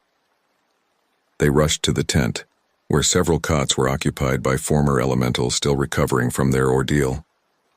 Dr. Chen led them to a young woman sitting up in her cot, her arms outstretched. To everyone's amazement, tiny seedlings were sprouting from the woman's palms, growing at an accelerated rate. "I don't understand," the woman said, her voice trembling. "What's happening to me?" Sarah knelt beside her, gently taking her hands. "What's your name?" "Lily," the woman replied. "I was a botanist studying the park's flora when the fire came." Mike's eyes widened in realization. The elemental energy, it didn't just disappear when the network shut down. It changed. Dr. Chen nodded eagerly. "Exactly. Instead of destructive fire, it seems to have transformed into a regenerative force. Lily here isn't the only one. We're seeing similar phenomena in others, each aligned with their expertise or connection to nature." Sarah's mind raced with the implications. She turned to Lily, her voice gentle but urgent. "Lily, I know this is overwhelming, but your ability could be the key to healing Yosemite. Will you help us?" Lily looked at her hands, where the seedlings had already grown into small saplings. A spark of hope lit up her eyes. "Yes," she said firmly. "Yes, I'll help." Over the next few hours, Sarah and her team worked tirelessly to identify and organize those with newfound regenerative abilities. They discovered park rangers who could sense and purify contaminated water sources, geologists who could stabilize damaged rock formations, and even a few individuals who seemed to be able to communicate with and soothe traumatized wildlife. As the sun climbed higher in the sky, Sarah stood before the assembled group of survivors and volunteers. The weight of leadership settled heavily on her shoulders, but she drew strength from the determined faces looking back at her. "I know we've all been through hell," she began, her voice carrying across the hushed crowd. "We've lost friends, homes, and the park we love. But look around you. We're still here. Yosemite is still here. And now, we have the power to heal it." She gestured to Lily and the others with regenerative abilities. "Some of us have been given extraordinary gifts, but every single one of us has a role to play in the rebirth of Yosemite. This won't be easy. It will take time, sweat, and tears. But together, we can restore this park to its former glory, and maybe make it even stronger than before." A murmur of agreement rippled through the crowd. Mike stepped forward, standing beside Sarah. "We'll need to work in teams," he said. "Search and rescue, ecological restoration, infrastructure repair. Everyone will have a job to do." Linda joined them, adding, "And we'll need to coordinate with authorities outside the park. The world needs to know what happened here and what we're doing to fix it." As the crowd dispersed to their assigned tasks, Sarah felt a familiar warmth in her chest. The elemental energy within her pulsed, but it felt different now. Less like a raging fire and more like a nurturing hearth. She placed her hand on a nearby tree stump, charred and lifeless. Closing her eyes, she focused on the energy within her, willing it to heal rather than harm. To her amazement, she felt a stirring beneath her palm. When she opened her eyes, a tiny green shoot had emerged from the blackened wood. Mike watched in awe. "Looks like you've got some new tricks up your sleeve too," he said with a smile. Sarah nodded, a mix of wonder and determination on her face. "We all do, and we're going to need every bit of it." As the day progressed, the valley slowly came alive with activity. Lily and her team moved through the burned forests, coaxing new growth from the ashes. Others worked to clear debris, set up relief stations, and begin the monumental task of rebuilding. By sunset, the changes were already visible. Patches of green dotted the charred landscape, and the air smelled fresher, cleaner. It was a small start, but a powerful symbol of hope. As Sarah looked out over the valley, exhausted but fulfilled, Mike joined her once again. You know, he said quietly, when I was under the influence of the elemental energy, I thought I was working towards a rebirth too, a cleansing by fire. But this, he gestured to the signs of new life emerging around them. This is what real rebirth looks like. Sarah nodded, understanding the complex emotions behind his words. We've been given a second chance, Mike. Not just to rebuild, but to reimagine what Yosemite can be. A place where humanity and nature aren't at odds, but in true harmony. As the first stars appeared in the clearing sky, Sarah and Mike rejoined their team, ready to face whatever challenges the night might bring. The road ahead was long and uncertain, but for the first time since the elemental crisis began, the future looked bright. Yosemite, like the phoenix rising from the ashes, was being reborn. And with it, a new generation of guardians was emerging, ready to protect and nurture the delicate balance between humanity and the natural world. The rhythmic beep of a heart monitor slowly penetrated Mike's consciousness. His eyelids felt heavy, refusing to open at first. When they finally did, the stark white ceiling of a hospital room swam into focus. "He's awake," a familiar voice called out. "Nurse! Doctor!" Mike turned his head slightly, wincing at the stiffness in his neck. Sarah's face came into view, her eyes red-rimmed but shining with relief. Sarah?" Mike croaked, his throat dry and scratchy. "You're alive?" She nodded, squeezing his hand. "Thanks to you, Mike. Thanks to you." Before Mike could respond, a doctor and nurse bustled into the room. The next few minutes were a blur of vital checks and rapid-fire questions. "Mr. Henderson," the doctor said, consulting his chart. "You've been in a coma for 3 weeks. Do you remember what happened?"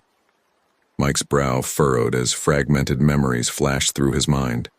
Fire, screams, a vortex of flame and wind. "The fire," he muttered. "The elementals. Did we stop them?" The doctor and nurse exchanged a puzzled glance. "Mr. Henderson," the doctor said gently, "there were some severe wildfires in Yosemite, but they've been contained. You were found unconscious near one of the fire sites. You're lucky to be alive." As the medical staff continued their examination, Mike's eyes met Sarah's. He saw the same questions reflected there, the same uncertainty about what was real and what wasn't. After the doctor and nurse left, promising to return with more information, Mike turned to Sarah. "Tell me everything," he said. Sarah pulled her chair closer to the bed. "It's complicated," she began. "The night of the ritual, at least I think it was that night, the fires just died out. All of them, all at once. It was like someone flipped a switch." "The ritual worked?" Mike asked, hope rising in his chest. Sarah shrugged. "Maybe. But Mike, here's the thing. No one seems to remember the elementals. The official story is that it was just a severe wildfire season. Dry conditions, climate change, that sort of thing." Mike's heart sank. "But Dr. Ash? The others?" "Dr. Ash is missing, presumed dead in the fires. As for the others..." Sarah's voice cracked. "We lost a lot of good people, Mike. The official death toll from the fires is in the dozens." Mike closed his eyes, grief washing over him. When he opened them again, he noticed Sarah fidgeting with her sleeve. "What aren't you telling me?" he asked. Sarah bit her lip, then slowly rolled up her sleeve. On her forearm was a strange, flame-shaped burn mark. "I'm not the only one," she said quietly. "Check your arm." With a growing sense of unease, Mike lifted his right arm. There, in the same spot as Sarah's, was an identical burn mark. As he stared at it, he could have sworn he saw it shimmer, like heat waves rising from hot asphalt. "What does it mean?" he whispered. "I don't know," Sarah admitted. "But Mike, there's more. I was missing for weeks. They found me wandering in a remote part of the park, with no memory of where I'd been or what had happened. Mike's head was spinning. But you remember now? The elementals? The ritual? Sarah nodded. It all came back to me a few days ago. It's like there are two sets of memories in my head. One where we fought the elementals and one where I was just lost in the woods for a while. A knock at the door interrupted their conversation. A man in a dark suit entered, his face a mask of professional neutrality. "Mr. Henderson, Ms. Reeves," he said, nodding to each of them. "I'm Agent Wilson with the Department of Homeland Security. I'm here to debrief you on the events in Yosemite." Mike and Sarah exchanged wary glances. "What do you want to know?" Mike asked cautiously.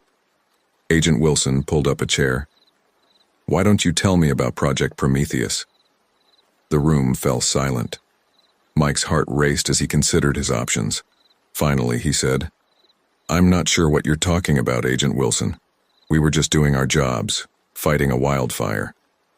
The agent's expression didn't change.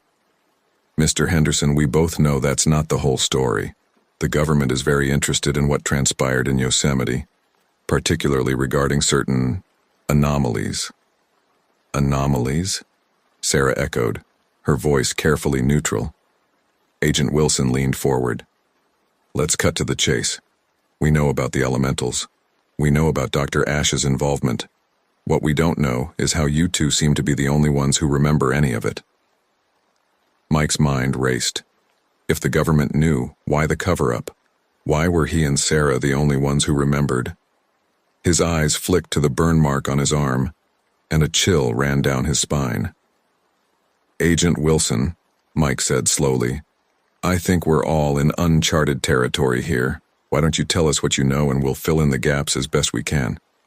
The agent considered this for a moment, then nodded. "Fair enough.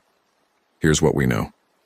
3 weeks ago, multiple wildfires in Yosemite National Park suddenly and inexplicably extinguished themselves.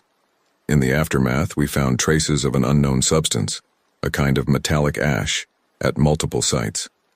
We also found evidence of extreme temperature fluctuations that can't be explained by normal fire behavior." He paused, letting the information sink in. "Moreover, we've been monitoring a series of unusual fire incidents across the country since then. Small fires that behave in unexpected ways. And at each site, we find traces of that same metallic ash." Sarah leaned forward. "And Project Prometheus? What do you know about that?" Agent Wilson's eyes narrowed. "Only that it existed. Most records have been destroyed or redacted. We were hoping you could shed some light on that."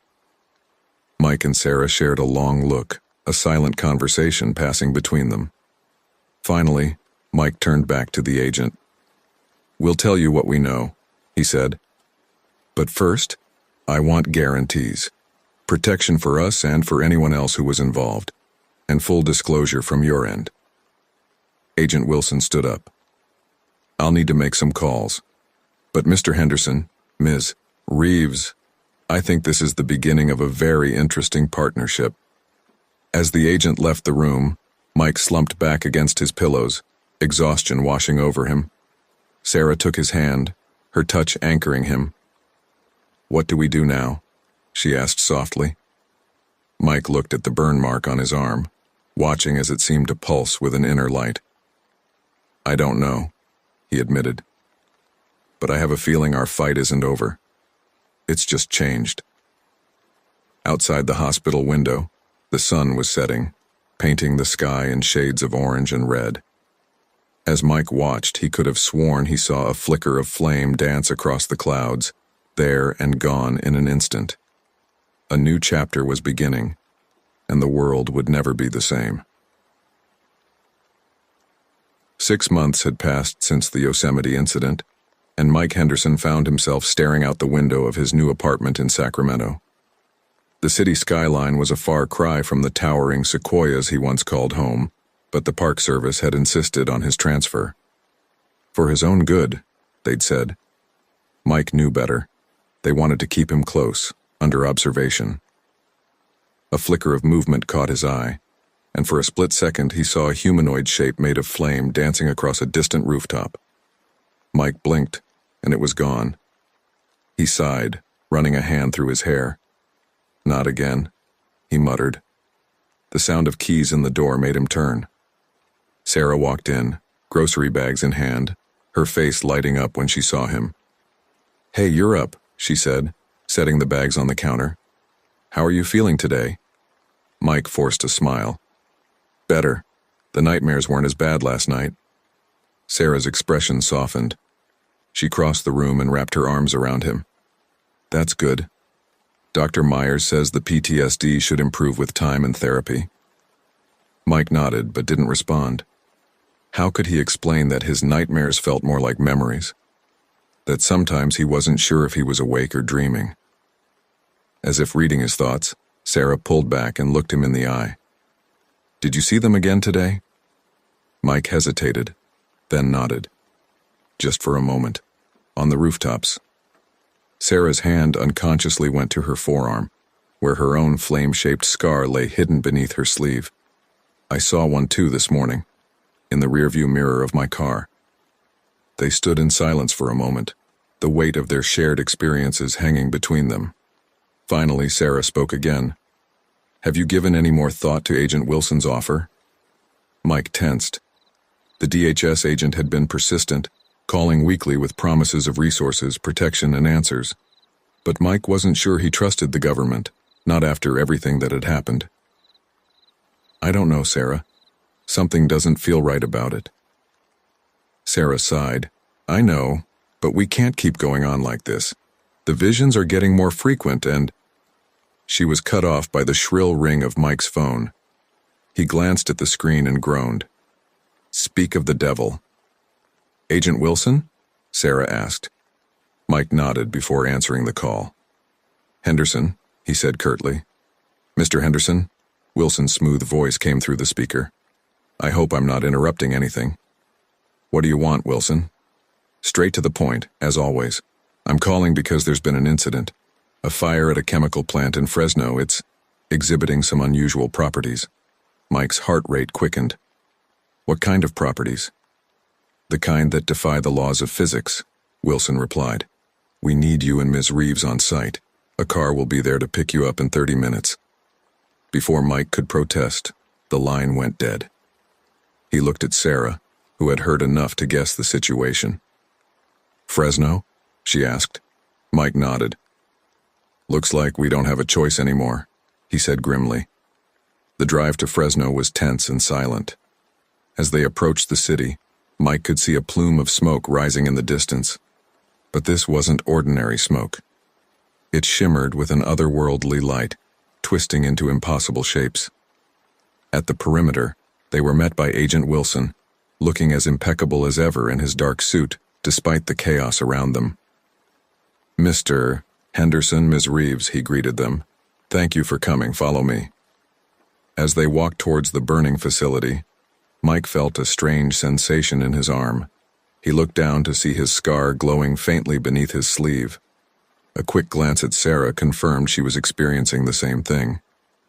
"What exactly are we dealing with here, Wilson?" Mike asked. The agent's face was grim. "We're not entirely sure. The fire started in a storage area about 2 hours ago. At first it seemed like a standard chemical fire, but then—" He trailed off as they rounded a corner, and Mike's jaw dropped. The fire before them was like nothing he'd ever seen, and he'd seen a lot. Flames in impossible colors danced and twisted, forming shapes that seemed almost alive. "My God," Sarah whispered beside him. As they watched, a tendril of flame reached out, grabbing a piece of metal debris. Instead of melting it, the fire seemed to absorb it, growing larger and brighter. "It's feeding," Mike realized aloud, "getting stronger." Wilson nodded. "We've thrown everything we have at it. Water, foam, chemical retardants. Nothing works. In fact, it seems to thrive on our efforts to extinguish it." Mike stepped closer, ignoring Wilson's warning shout. As he approached the fire, the glow in his arm intensified. The flame seemed to react to his presence, reaching out towards him like a curious animal. "Mike!" Sarah called out, fear evident in her voice. But Mike wasn't afraid. For the first time in months, he felt alive, connected. He reached out his hand, and the fire responded, swirling around his fingers without burning him. "It remembers," he said softly. "Part of it remembers us, what we did in Yosemite." He turned back to Sarah and Wilson, his eyes shining with an inner fire. "I can stop this," he said, "but I need you to trust me." Sarah stepped forward without hesitation. "What do you need me to do?" Wilson looked between them, confusion and awe warring on his face. Finally, he nodded. "Whatever you need, you've got it." Mike took a deep breath. "Okay. Sarah, I need you on my left. Wilson, keep everyone else back. This could get intense." As Sarah took her position beside him, Mike felt the power building within him. He raised his hands and the fire responded, swirling around them in a dizzying dance. "Ready?" he asked Sarah. She nodded, her own hands beginning to glow. Together they reached out to the inferno before them. Mike could feel the elemental forces at work, not just fire, but earth, air, and water too. They were out of balance, chaotic. With Sarah's help, he began to weave them back together, imposing order on the chaos. The process was grueling. Sweat poured down Mike's face, and he could feel Sarah trembling beside him. But slowly, surely, the fire began to change. The wild colors faded, the impossible shapes dissolved. With a final push, the flames collapsed in on themselves, leaving behind nothing but smoldering embers. Mike stumbled, suddenly exhausted. Sarah caught him, her own legs shaky. "We did it," she breathed. Wilson approached cautiously, his eyes wide. "I've never seen anything like that," he said. What are you?" Mike looked at Sarah, then back at Wilson. "We're not entirely sure," he admitted, "but I think it's time we found out." As emergency crews moved in to secure the scene, Mike gazed at the burn mark on his arm. It no longer frightened him. Instead, he felt a sense of purpose, of potential. "This is our new normal," he said to Sarah. "We can't run from it anymore." She nodded, squeezing his hand. "So what's our next move?" Mike turned to Wilson. "You said there have been other incidents?" The agent nodded. "All across the country." "Then that's where we start," Mike said firmly. "These aren't just fires. They're elementals. And for better or worse, Sarah and I are the only ones who can communicate with them." As they walked away from the scene, Mike couldn't shake the feeling that this was just the beginning. The world was changing, and he and Sarah were at the center of it all. Whatever came next, they would face it together. The new normal, indeed. Mike jolted awake, his heart racing. The familiar scent of smoke filled his nostrils, but this time, it wasn't just a nightmare. His eyes darted to his arm where the flame-shaped scar glowed an angry red. "Sarah," he called out, his voice hoarse. "Sarah, wake up." Sarah stirred beside him, her own scar pulsing in sync with his.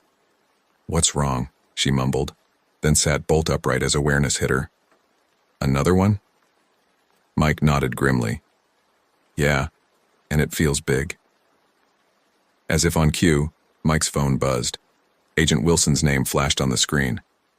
"Henderson," Mike answered, putting the call on speaker. "We've got a situation," Wilson's voice crackled through. "A fire's broken out at a refinery in Texas.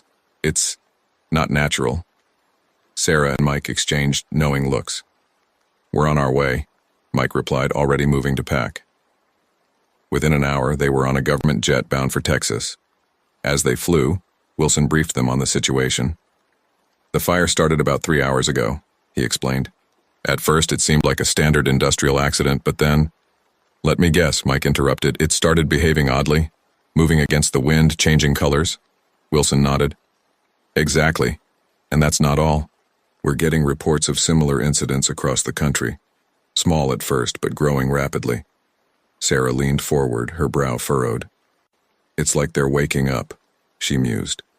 "Or being woken up," Mike added darkly. As they approached the refinery, the extent of the situation became clear. The fire was massive, towering flames reaching into the night sky. But these weren't ordinary flames. They twisted and writhed, forming shapes that seemed almost deliberate. "My God," Sarah breathed as they stepped off the plane. "It's like it's trying to communicate." Mike nodded, feeling the pull of the fire in his very bones. His scar burned, more intensely than ever before. "I think it is communicating," he said, "to us." They approached the fire line, ignoring the shouts of protest from the firefighters. As they got closer, the flames seemed to reach out towards them, curious and hungry. "Mike," Sarah said, her voice tight with a mix of fear and excitement, "I think I can hear it." Mike closed his eyes, focusing on the sensation in his arm, and there it was, not words exactly, but feelings, impressions, anger, confusion, a desperate need to grow, to consume. "It's lost," he said softly. "It doesn't know why it's here or what it's supposed to do." Sarah nodded. "So it's just reacting, like a scared animal." Mike took a deep breath. "We need to calm it down, show it that it's safe." Together, they stepped forward, hands outstretched. The fire surged towards them, but instead of burning, it enveloped them in a cocoon of warmth. In that moment, Mike felt a connection snap into place. He could sense the elemental's confusion, its fear. Gently, he pushed back with feelings of calm, of safety. "It's okay," he murmured, not sure if he was speaking aloud or in his mind. "You're safe. You don't need to fight anymore." Beside him, he could feel Sarah doing the same. Slowly, ever so slowly, the fire began to calm. The wild, erratic movements became more controlled, the angry reds and oranges softening to gentle blues and purples. And then, as suddenly as it had begun, it was over. The fire collapsed in on itself, leaving behind nothing but a faint warmth and the acrid smell of smoke. Mike stumbled, suddenly exhausted. Sarah caught him, her own legs shaky. "We did it," she said, a note of wonder in her voice. Agent Wilson approached, his usually impassive face showing clear awe. "I've never seen anything like that," he said. "How did you do it?" Mike shook his head. "I'm not sure we did anything. We just showed it another way." As they walked back towards the command center, Mike's phone buzzed again. It was a news alert, reports of fires spontaneously extinguishing themselves across the country. "It's happening everywhere," he said, showing Sarah and Wilson the screen. "Whatever we did here, it affected all of them." Wilson's face grew serious. "This is bigger than we thought. We need to—" He was cut off by a sudden searing pain in Mike's arm. Mike cried out, clutching his scar. Beside him, Sarah did the same. "What's happening?" Wilson demanded, reaching for his weapon. Mike shook his head, gritting his teeth against the pain. "I don't know. It's like, ah!" A pulse of energy exploded from both Mike and Sarah, knocking Wilson off his feet. When he looked up, his jaw dropped. Mike and Sarah stood transformed. Their skin shimmered with an inner fire, their eyes glowing like embers. Flames danced around their fingers but didn't seem to harm them. "Mike?" Sarah's voice was tinged with fear and awe. "What's happening to us?" Before Mike could answer, a vision slammed into him. He saw fires erupting across the globe, elementals rising from the flames. And at the center of it all, a massive humanoid figure made entirely of fire, its eyes fixed on Los Angeles. The vision faded, leaving Mike gasping. "We need to get to LA, he said urgently. "Now." "Why? What did you see?" Sarah asked, the flames around her fingers intensifying with her anxiety. Mike met her gaze, his glowing eyes serious. "The source, the one waking all the others. It's heading for Los Angeles, and if we don't stop it—" He didn't need to finish the sentence. They all understood the stakes. Wilson was already on his phone, barking orders. "I want a jet fueled and ready in 10 minutes, and get me everything we have on elemental activity in the Los Angeles area." As they rushed towards the waiting vehicle, Mike caught Sarah's hand. Despite the flames dancing across their skin, her touch was comforting, grounding. "Sarah," he said softly. "I don't know what's happening to us, but—" She squeezed his hand, cutting him off. "We're in this together, Mike. Whatever comes next, we face it as one." Mike nodded, feeling a surge of determination. They had been called to this, chosen for reasons they didn't yet understand. But one thing was clear: the fate of the world now rested in their hands.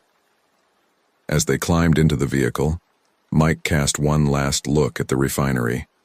In the distance, he could have sworn he saw a figure made of flame watching them. It raised a fiery hand in what might have been a salute, then vanished. The battle for Los Angeles awaited, and with it, the true test of their newfound powers. The calling had come. Now it was time to answer. The government jet touched down at LAX, just as the first rays of dawn were breaking over the city. Mike and Sarah, still shimmering with an otherworldly glow, stepped onto the tarmac. The air was thick with smoke, and in the distance, sirens wailed. "It's already started," Mike said grimly, his eyes scanning the horizon where several plumes of smoke rose into the sky. Agent Wilson jogged up to them, his suit disheveled and his face haggard from the overnight flight. "We've got reports of fires breaking out all over the city," he said, handing them each an earpiece. "These will keep us in contact. We've got teams deployed, but they're not equipped to handle whatever these things are." Sarah nodded, fitting the earpiece in place. "Where do we start?" Before Wilson could answer, a massive explosion rocked the city.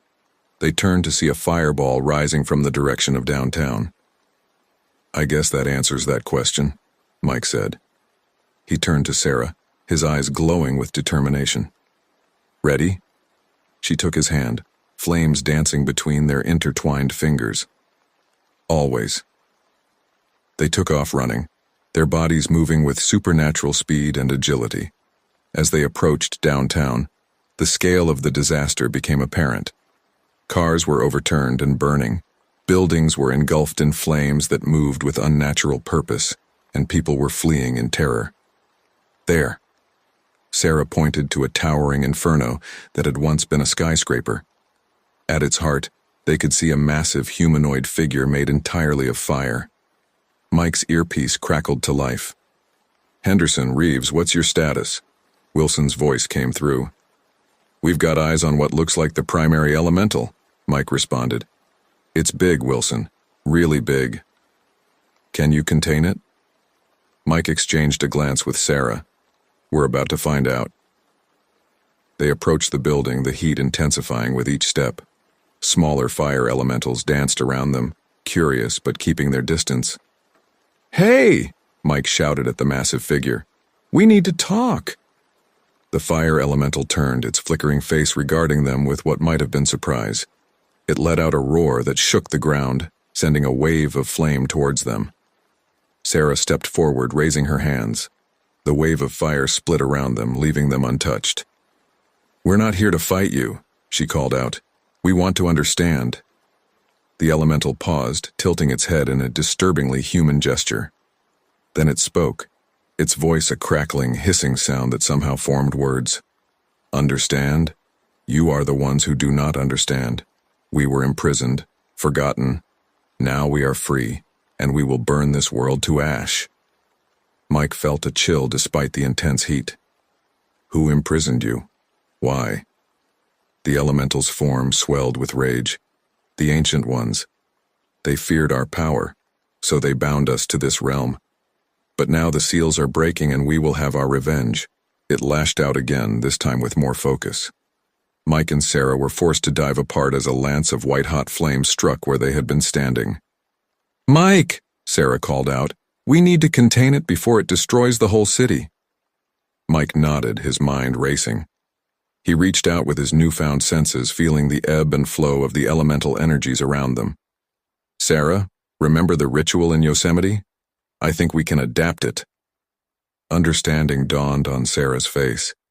They began to move in sync, their movements forming an intricate dance around the raging elemental. As they moved, they began to chant, words in an ancient language that they somehow knew instinctively. The air around them began to shimmer, a barrier of energy forming between the elemental and the rest of the city. The massive fire being roared in fury, hurling itself against the barrier, but it held. "It's working," Sarah shouted, her voice strained with effort. But their victory was short-lived. A new voice cut through the chaos, cold and calculating. "Well done, Mr. Henderson, Ms. Reeves. You've exceeded our wildest expectations."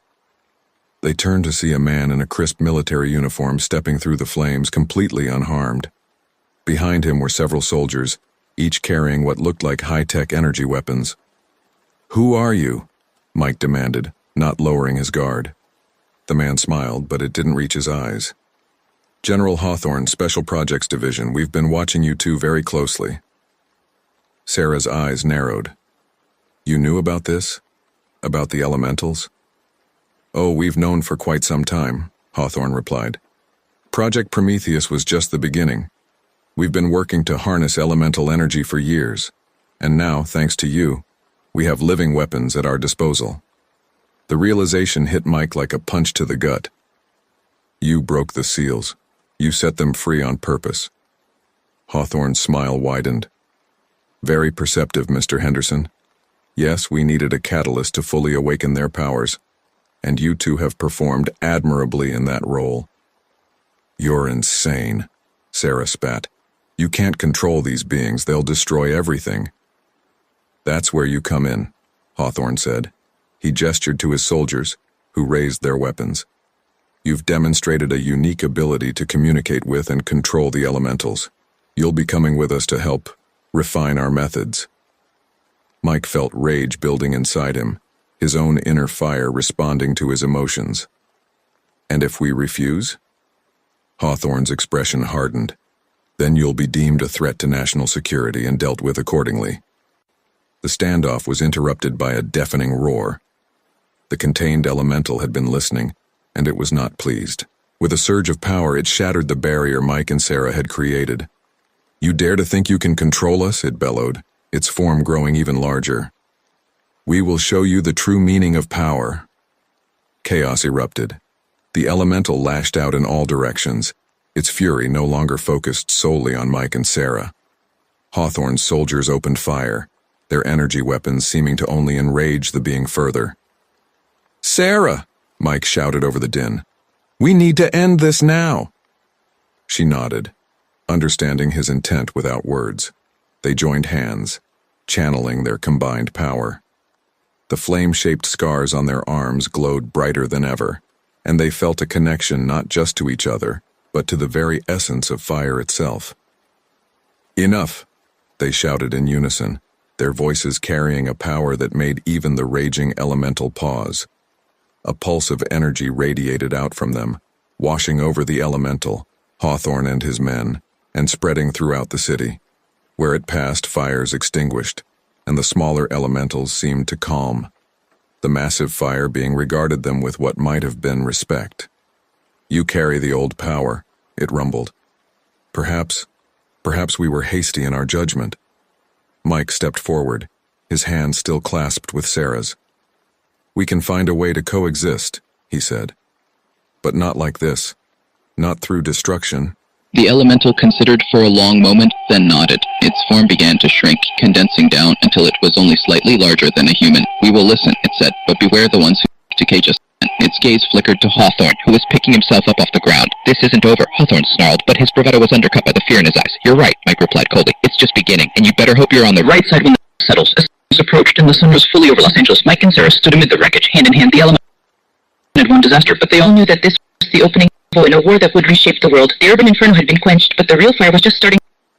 The line was a tapestry of smoke and flame, a testament to the chaos that had unfolded over the past 2 hours. Mike stood atop a partially collapsed skyscraper, his eyes glowing with an inner fire as he surveyed the devastation below. Sarah approached, her own form shimmering with barely contained elemental energy. "The evacuation is almost complete," she said, her voice tinged with exhaustion. "But we've got bigger problems." "Grim, Hawthorne?" Sarah nodded. "His team is moving in from all sides. They're using some kind of tech to suppress the smaller elementals. It's not pretty, Mike." Before Mike could respond, their elemental ally, a being of living flame they'd come to call Ember, materialized beside them. The humans approach with weapons of cold iron and bitter water, Ember hissed, its form flickering with agitation. They seek to bind us once more, to use us as their puppets of destruction. Mike clenched his fists, feeling the power surge within him. We won't let that happen, he said firmly. But we can't fight them and protect the city at the same time. Sarah's eyes widened as realization dawned. Mike, you're not thinking of... He met her gaze, his decision already made. It's the only way, Sarah. I have to fully embrace this power, become one with the flame. It's the only chance we have of ending this without more bloodshed. But you could lose yourself, Sarah protested, grabbing his arm. We don't know what full immersion in the elemental plane will do to a human consciousness. Mike smiled sadly, cupping her face with his free hand. That's why I need you to be my anchor. Keep me tethered to this world, to what matters. Ember observed their exchange with curious eyes. The binding you speak of, it is not unlike the rituals of old, but the risk is great, flame-touched one. I know, Mike said, his resolve strengthening. But it's a risk we have to take. The sound of approaching helicopters cut through the air, reminding them of the urgency of their situation. We're out of time, Sarah said, her voice thick with emotion. What do you need me to do? Mike took both of her hands in his. Just hold on to me, and don't let go. No matter what happens, no matter what you see or feel, don't let go. Sarah nodded, tears glistening in her eyes. I won't. I promise. Mike turned to Ember. And you? Will you help us? The elemental seemed to consider for a moment, before nodding. Your cause is just flame-touched one. We will lend our strength to yours. With that, Ember's form began to expand, enveloping Mike and Sarah in a cocoon of living fire. Mike closed his eyes, feeling the barrier between himself and the elemental plane grow thin. Remember who you are, Mike Henderson? Sarah's voice came through the roar of the flames. Remember why we fight. Mike took a deep breath and let go. The world exploded into light and heat. Mike felt his consciousness expand, merging with the very essence of fire itself. He was everywhere and nowhere, a being of pure energy and will. Through the inferno of his transformed senses, he could feel the elementals across the city, across the world. He could sense their fear, their anger, their confusion. And he could feel the cold, unyielding presence of Hawthorne's forces closing in. With a thought, Mike reached out to the elementals, his voice resonating through the fabric of reality itself.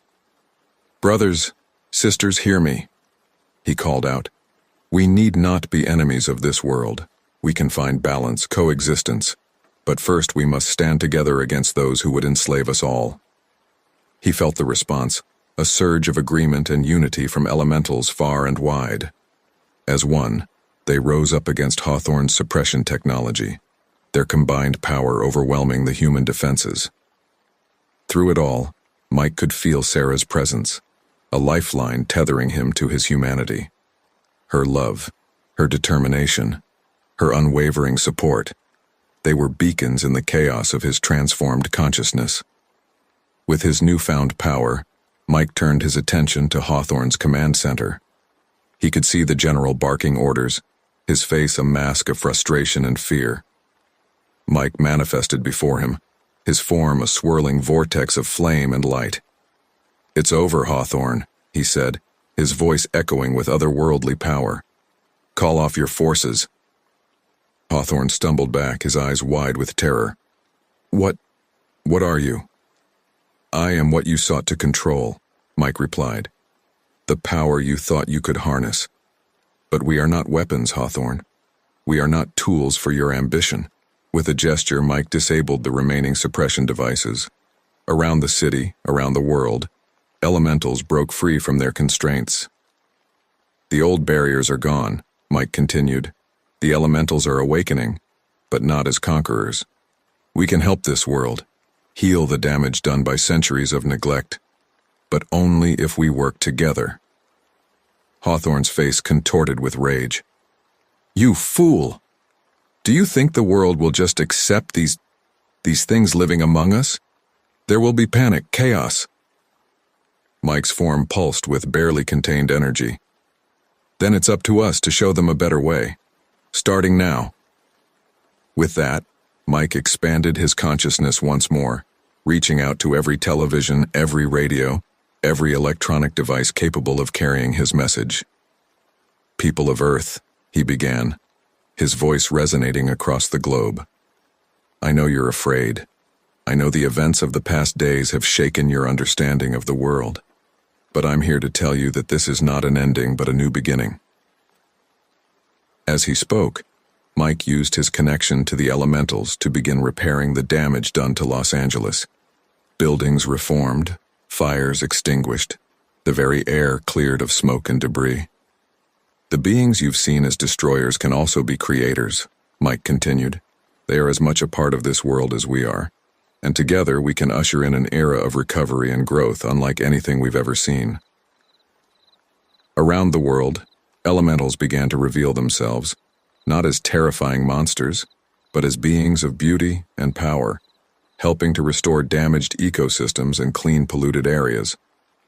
As his message concluded, Mike felt the strain of maintaining his expanded form. He had pushed the limits of his transformation, and he could feel himself beginning to burn out. With the last of his strength, he turned back to where he knew Sarah was waiting. It's done, he said, his voice growing weak. But I don't know if I can come back. He felt Sarah's presence grow stronger, her love and determination cutting through the chaos of his fading consciousness. Yes, you can. Her voice came through, clear and strong. Follow my voice, Mike. Come back to me. Mike focused on her words, using them as a guide through the swirling energies of the elemental plane. Slowly, painfully, he felt himself coalescing, his human form taking shape once more. With a final surge of effort, Mike opened his eyes, finding himself back on the rooftop where it had all began. Sarah was there, holding him tightly, tears streaming down her face. You did it, she whispered. You beautiful, reckless idiot. You actually did it. Mike managed a weak smile. We did it, he corrected her. I couldn't have done any of this without you. As the sun began to rise over a transformed Los Angeles, Mike and Sarah held each other, watching as elementals and humans alike began the process of rebuilding. The world had changed irrevocably, but for the first time in a long while there was hope. Mike had embraced the fire, had become the phoenix rising from the ashes of the old world. And now, with Sarah by his side, and a new understanding between humans and elementals, he was ready to help shape whatever came next. The dawn of a new age had arrived, bright with promise and burning with potential. The world had changed dramatically in the weeks following Mike's transformation and global address. Elementals now walked openly among humans, helping to rebuild cities and restore ecosystems. But for Sarah Reeves, none of that mattered. Her world had shrunk to the size of a hospital room, where Mike lay motionless, showing no signs of waking. Come on, Mike, she whispered, clutching his hand. You've got to come back to me. The door opened, and Dr. Elena Rodriguez entered, her face a mask of professional concern. Any change? She asked, though she already knew the answer. Sarah shook her head, not taking her eyes off Mike's face. Nothing.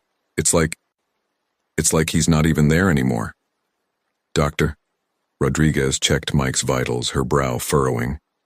His physical condition is stable, but his brain activity is unlike anything I've ever seen. It's as if his consciousness is elsewhere. Sarah's head snapped up. Elsewhere? You mean? In the elemental plane, perhaps, Dr. Rodriguez finished. But that's just a theory. We're in uncharted territory here, Ms. Reeves. As if in response to their conversation, the flame-shaped scar on Mike's arm pulsed faintly. Sarah gasped, hope surging through her. Did you see that? She asked excitedly. Dr. Rodriguez nodded, her scientific curiosity piqued. Fascinating. It seems there's still a connection to the elemental energies. Sarah stood up, determination blazing in her eyes. Then that's how I'll reach him. I'm going in after him. Ms. Reeves, I must advise against any rash actions, Dr. Rodriguez protested. We don't know the risks involved in... But Sarah was already moving, placing her hand over Mike's scar. She closed her eyes, focusing on the latent elemental energy within her own body. I'm coming for you, Mike, she murmured. Just hold on. With a burst of will, Sarah felt herself falling, tumbling through layers of reality. When she opened her eyes, she found herself in a realm of pure energy. Swirling vortexes of fire, water, earth, and air surrounded her, constantly shifting and merging. Mike, she called out, her voice echoing strangely in this alien environment. Mike, where are you? A familiar presence brushed against her consciousness. Sarah? Mike's voice came, distant and fragmented. Is that really you? Sarah spun around, trying to locate the source of the voice. Yes, it's me. I'm here to bring you home, Mike. Home? The confusion in Mike's voice was palpable. I don't understand. I'm everywhere here. I'm part of everything. Sarah's heart sank as she realized the extent of Mike's dissolution. His consciousness had merged with the elemental plane itself, losing its individual identity. No, Mike, she said firmly. You're not just a part of this place. You're Mike Henderson. You're the man I love, the hero who saved our world. Remember who you are. As she spoke, Sarah began to see flickers of memory around her. Images of their time together, of the battles they'd fought, of the life they'd shared. She reached out, trying to gather these fragments of Mike's identity. Suddenly, a new presence made itself known. Sarah turned to see Ember, the elemental ally they'd made in Los Angeles. Flame touched one, Ember said, its voice a crackling whisper. You do not belong here. This realm will consume you if you stay too long. I'm not leaving without Mike, Sarah replied defiantly. Ember's form flickered as if sighing. The one you seek has become one with the elemental forces. To separate him now would be difficult. But not impossible, Sarah pressed. Ember seemed to consider for a moment. There is a way, but it is dangerous. The ancient ones used a ritual to bind elemental spirits to physical forms.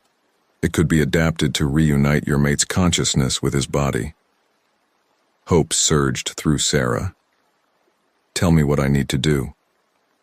As Ember explained the ritual, Sarah felt the elemental energies around her growing more turbulent. She could sense Mike's presence, scattered and confused, being pulled in multiple directions. Mike, listen to me, she called out, focusing all her will on reaching him. I know you feel at peace here, but you're needed back home. I need you. Our world needs you. She began the ritual, her words echoing with power in the elemental plane. As she chanted, she could feel Mike's consciousness slowly coalescing, drawn by the strength of their connection. Sarah? His voice was clearer now, more focused. What's happening? I'm bringing you back, she replied, her voice strained with effort. But I need you to fight, Mike. Remember who you are. Remember us. As the ritual reached its climax, Sarah felt a tremendous pull. The elemental plane itself seemed to be resisting, reluctant to release its hold on Mike. In that moment of crisis, Sarah made a desperate gamble. She opened herself fully to the elemental energies, offering a part of herself in exchange for Mike. Take me instead, she cried out. Let him go and I'll stay in his place. No! Mike's voice rang out, suddenly strong and clear. With a surge of will, his fully formed consciousness burst into view. I won't let you sacrifice yourself for me, Sarah. Never again. The elemental plane shuddered, and Sarah felt herself being flung backwards. She caught one last glimpse of Mike, his form blazing with renewed purpose, before everything went dark. Sarah gasped as she came back to herself in the hospital room. Dr. Rodriguez was at her side, looking alarmed. "Ms. Reeves, are you all right? You've been unresponsive for several minutes." But Sarah's attention was entirely focused on Mike. His eyes were open, alert, and aware for the first time in weeks. "Sarah," he said, his voice hoarse from disuse. "You came for me." Tears of joy streaming down her face, Sarah threw her arms around him. "Always," she whispered.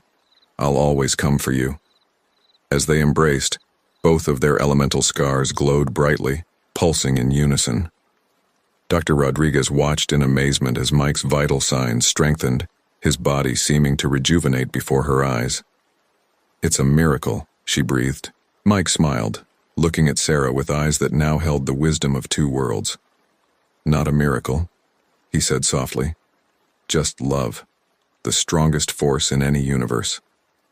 As word spread of Mike's awakening, elementals and humans alike gathered outside the hospital, celebrating the return of the one who had bridged their worlds. And in that small hospital room, Mike and Sarah held each other, their bond stronger than ever, ready to face whatever challenges this new world might bring. The resurrection was complete, but their journey was far from over. A new chapter was beginning, not just for them, but for all of humanity and elemental kind. And together, they would write it, one day at a time. The sun was setting over a changed Los Angeles as Mike and Sarah stood atop the rebuilt skyscraper where their journey had begun months ago. The city was a testament to the new alliance between humans and elementals. Gleaming structures of glass and steel intertwined with living architecture of fire, water, earth, and air. Mike took a deep breath, savoring the crisp evening air. "It's beautiful," he said softly. "I never thought I'd see anything like this." Sarah squeezed his hand, her eyes reflecting the golden light of the setting sun. "We did this, Mike. We changed the world." Before Mike could respond, a familiar voice interrupted them. "Indeed you did, flame-touched ones." They turned to see Ember materializing beside them, its fiery form shimmering in the twilight. "Ember," Mike greeted the elemental with a nod. "What brings you here?" The elemental's form flickered, a gesture they had come to recognize as concern. "Trouble brews on the horizon.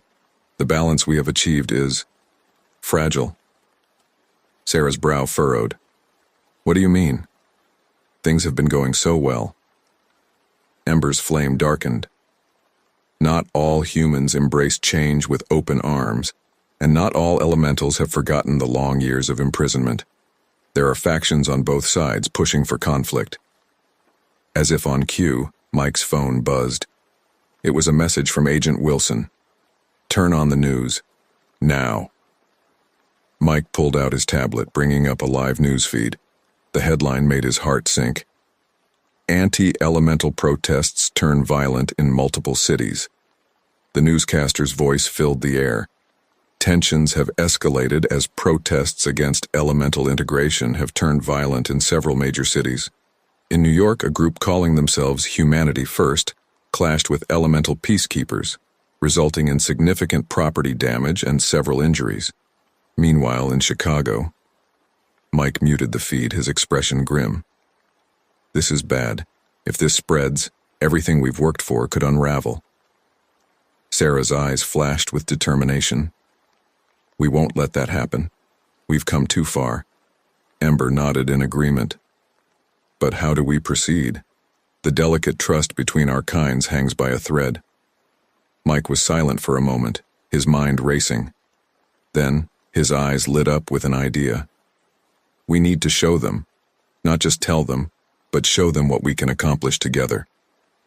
"What do you have in mind?" Sarah asked, recognizing the look of inspiration on Mike's face. "A demonstration," Mike replied, his voice gaining enthusiasm. "A massive, coordinated effort to tackle some of the world's biggest problems. Climate change, pollution, natural disasters. We'll show them how humans and elementals working together can solve issues that neither could handle alone." Ember's form brightened. "An ambitious plan, flame-touched one, but how will you convince both sides to participate?" Mike smiled, a hint of his old confidence returning. We'll start small, with the allies we trust. Then we'll let the results speak for themselves. Over the next few days, Mike, Sarah, and Ember worked tirelessly to put their plan into action.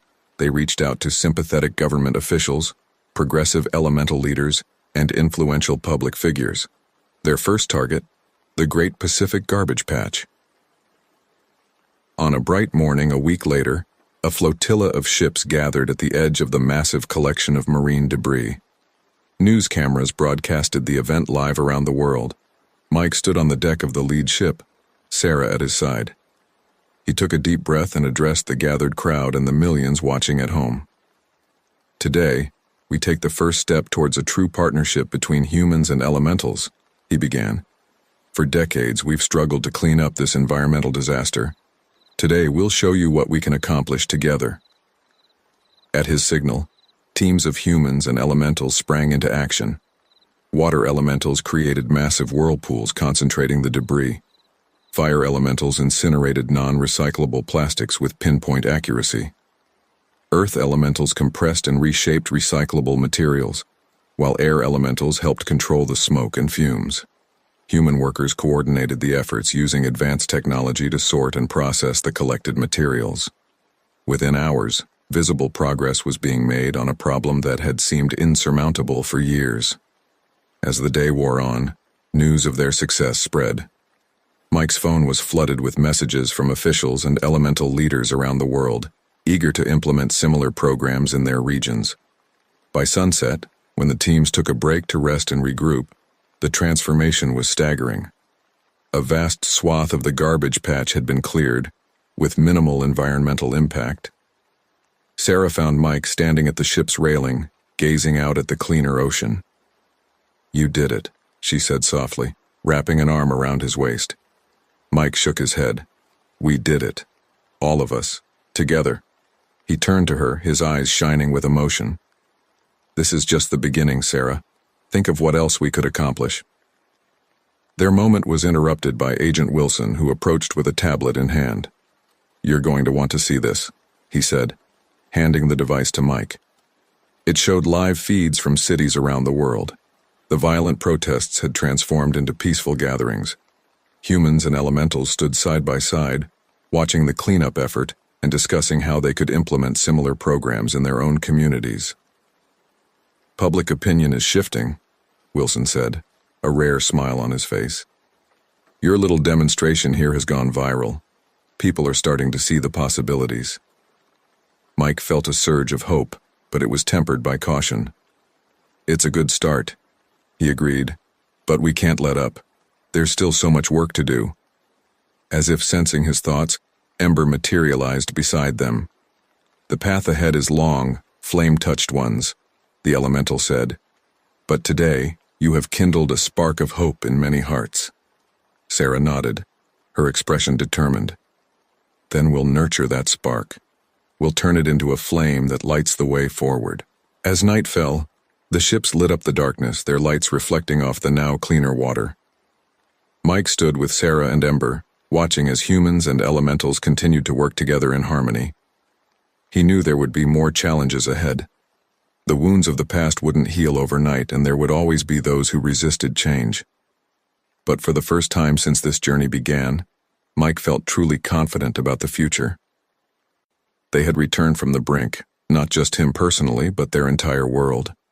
They had been given a second chance, an opportunity to rewrite the relationship between humanity and the elemental forces of nature. As he looked out at the collaborative effort unfolding before him, Mike made a silent vow. They would not waste this chance. Together, they would build a world where the line between human and elemental blurred, where the strengths of both were combined to create something greater than the sum of its parts. The return was complete. Now, the real work could begin.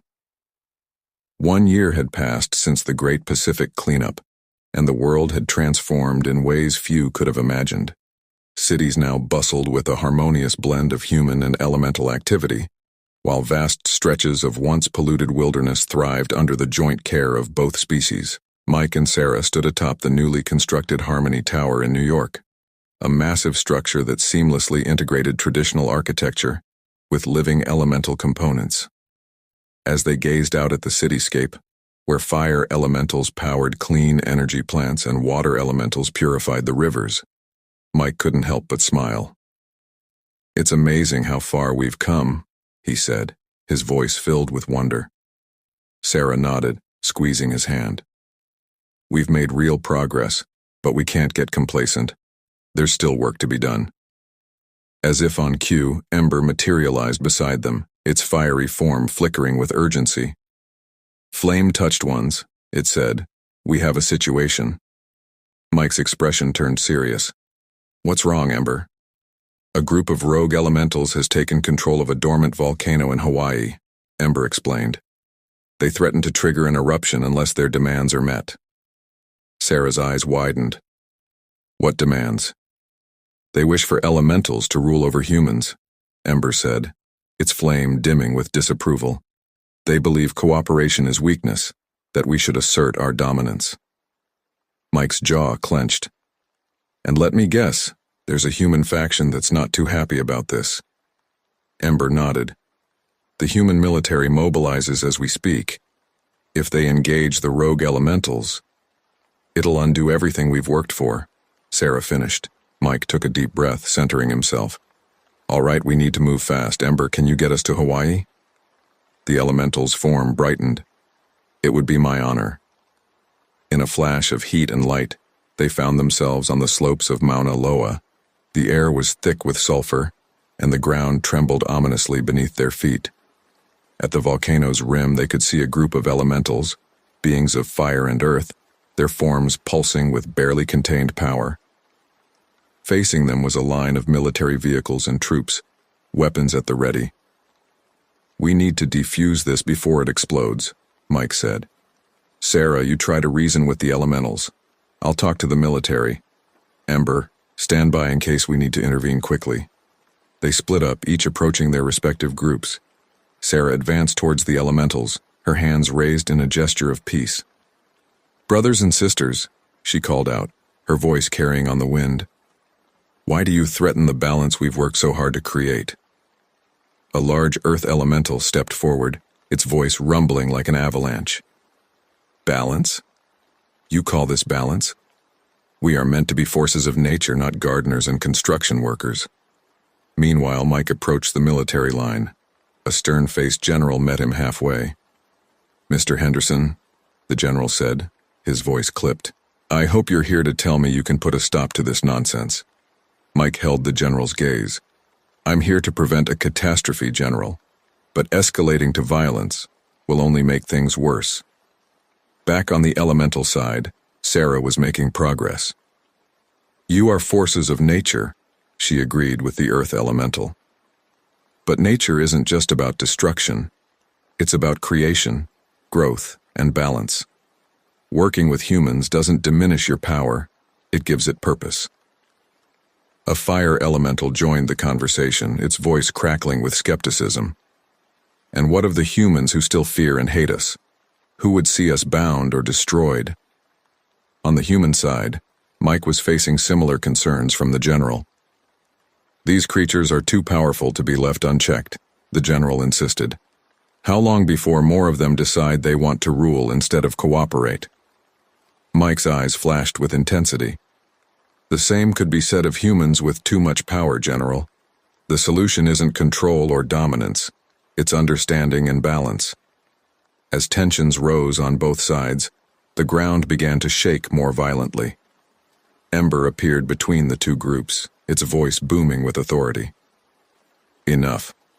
Look around you." All eyes turned to the elemental. Ember's form expanded, creating a panoramic vision of the world as seen through elemental senses. They saw the intricate web of life, the flow of energies between all living things and the elements themselves. "This is the true nature of our world," Ember declared. "Humans and elementals are but threads in a greater tapestry. To tear it apart is to doom us all." The vision faded, leaving both sides in stunned silence. Mike seized the moment, addressing everyone present. "A year ago, we stood on the brink of destruction," he began. We chose a different path, a path of cooperation and understanding. It hasn't been easy and we still have a long way to go, but look at what we've accomplished already. Sarah joined him, her voice ringing out clear and strong. We've cleaned oceans, restored forests, revolutionized clean energy. We've done things neither humans nor elementals could have achieved alone. But it's not just about big, world-changing projects, Mike continued. It's about the small moments too. Humans and elementals working side by side, learning from each other, forming friendships and even families. The tension in the air began to dissipate as both sides contemplated their words. The lead Earth elemental stepped forward, its form shrinking to a more approachable size. Perhaps we have been too hasty, it rumbled. We forgot the joy of creation in our anger. The general lowered his binoculars, signaling his troops to stand down. It seems we all needed a reminder of what's at stake, he admitted. As the two sides began to cautiously mingle, Mike, Sarah, and Ember shared a relieved look. That was too close, Sarah murmured. Mike nodded, running a hand through his hair. We need to do more. Education, cultural exchange programs, platforms for open dialogue between humans and elementals. It will take time, Ember cautioned. Old fears and prejudices do not disappear overnight. No, Mike agreed. But every crisis we overcome, every problem we solve together, brings us one step closer to true harmony. As they worked to fully defuse the situation and begin the process of reintegrating the rogue elementals, the sun began to set over Mauna Loa. The sky blazed with color, a testament to the beauty that could arise when different elements worked in concert. Later that evening, as Mike and Sarah prepared to return to New York, they paused to watch the stars come out. The night was alive with tiny lights, some stars, some fireflies, and some small fire elementals dancing on the breeze. Do you think we'll ever really achieve balance? Sarah asked softly. Mike put his arm around her, considering the question. I think balance isn't a destination. It's a journey, something we have to work at every day. But as long as there are people, human and elemental, willing to put in that work, there's hope.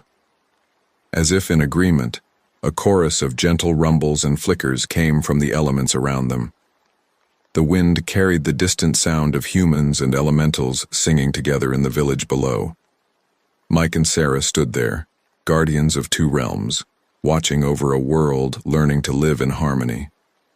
They knew there would be more challenges ahead, more moments where the balance would be tested.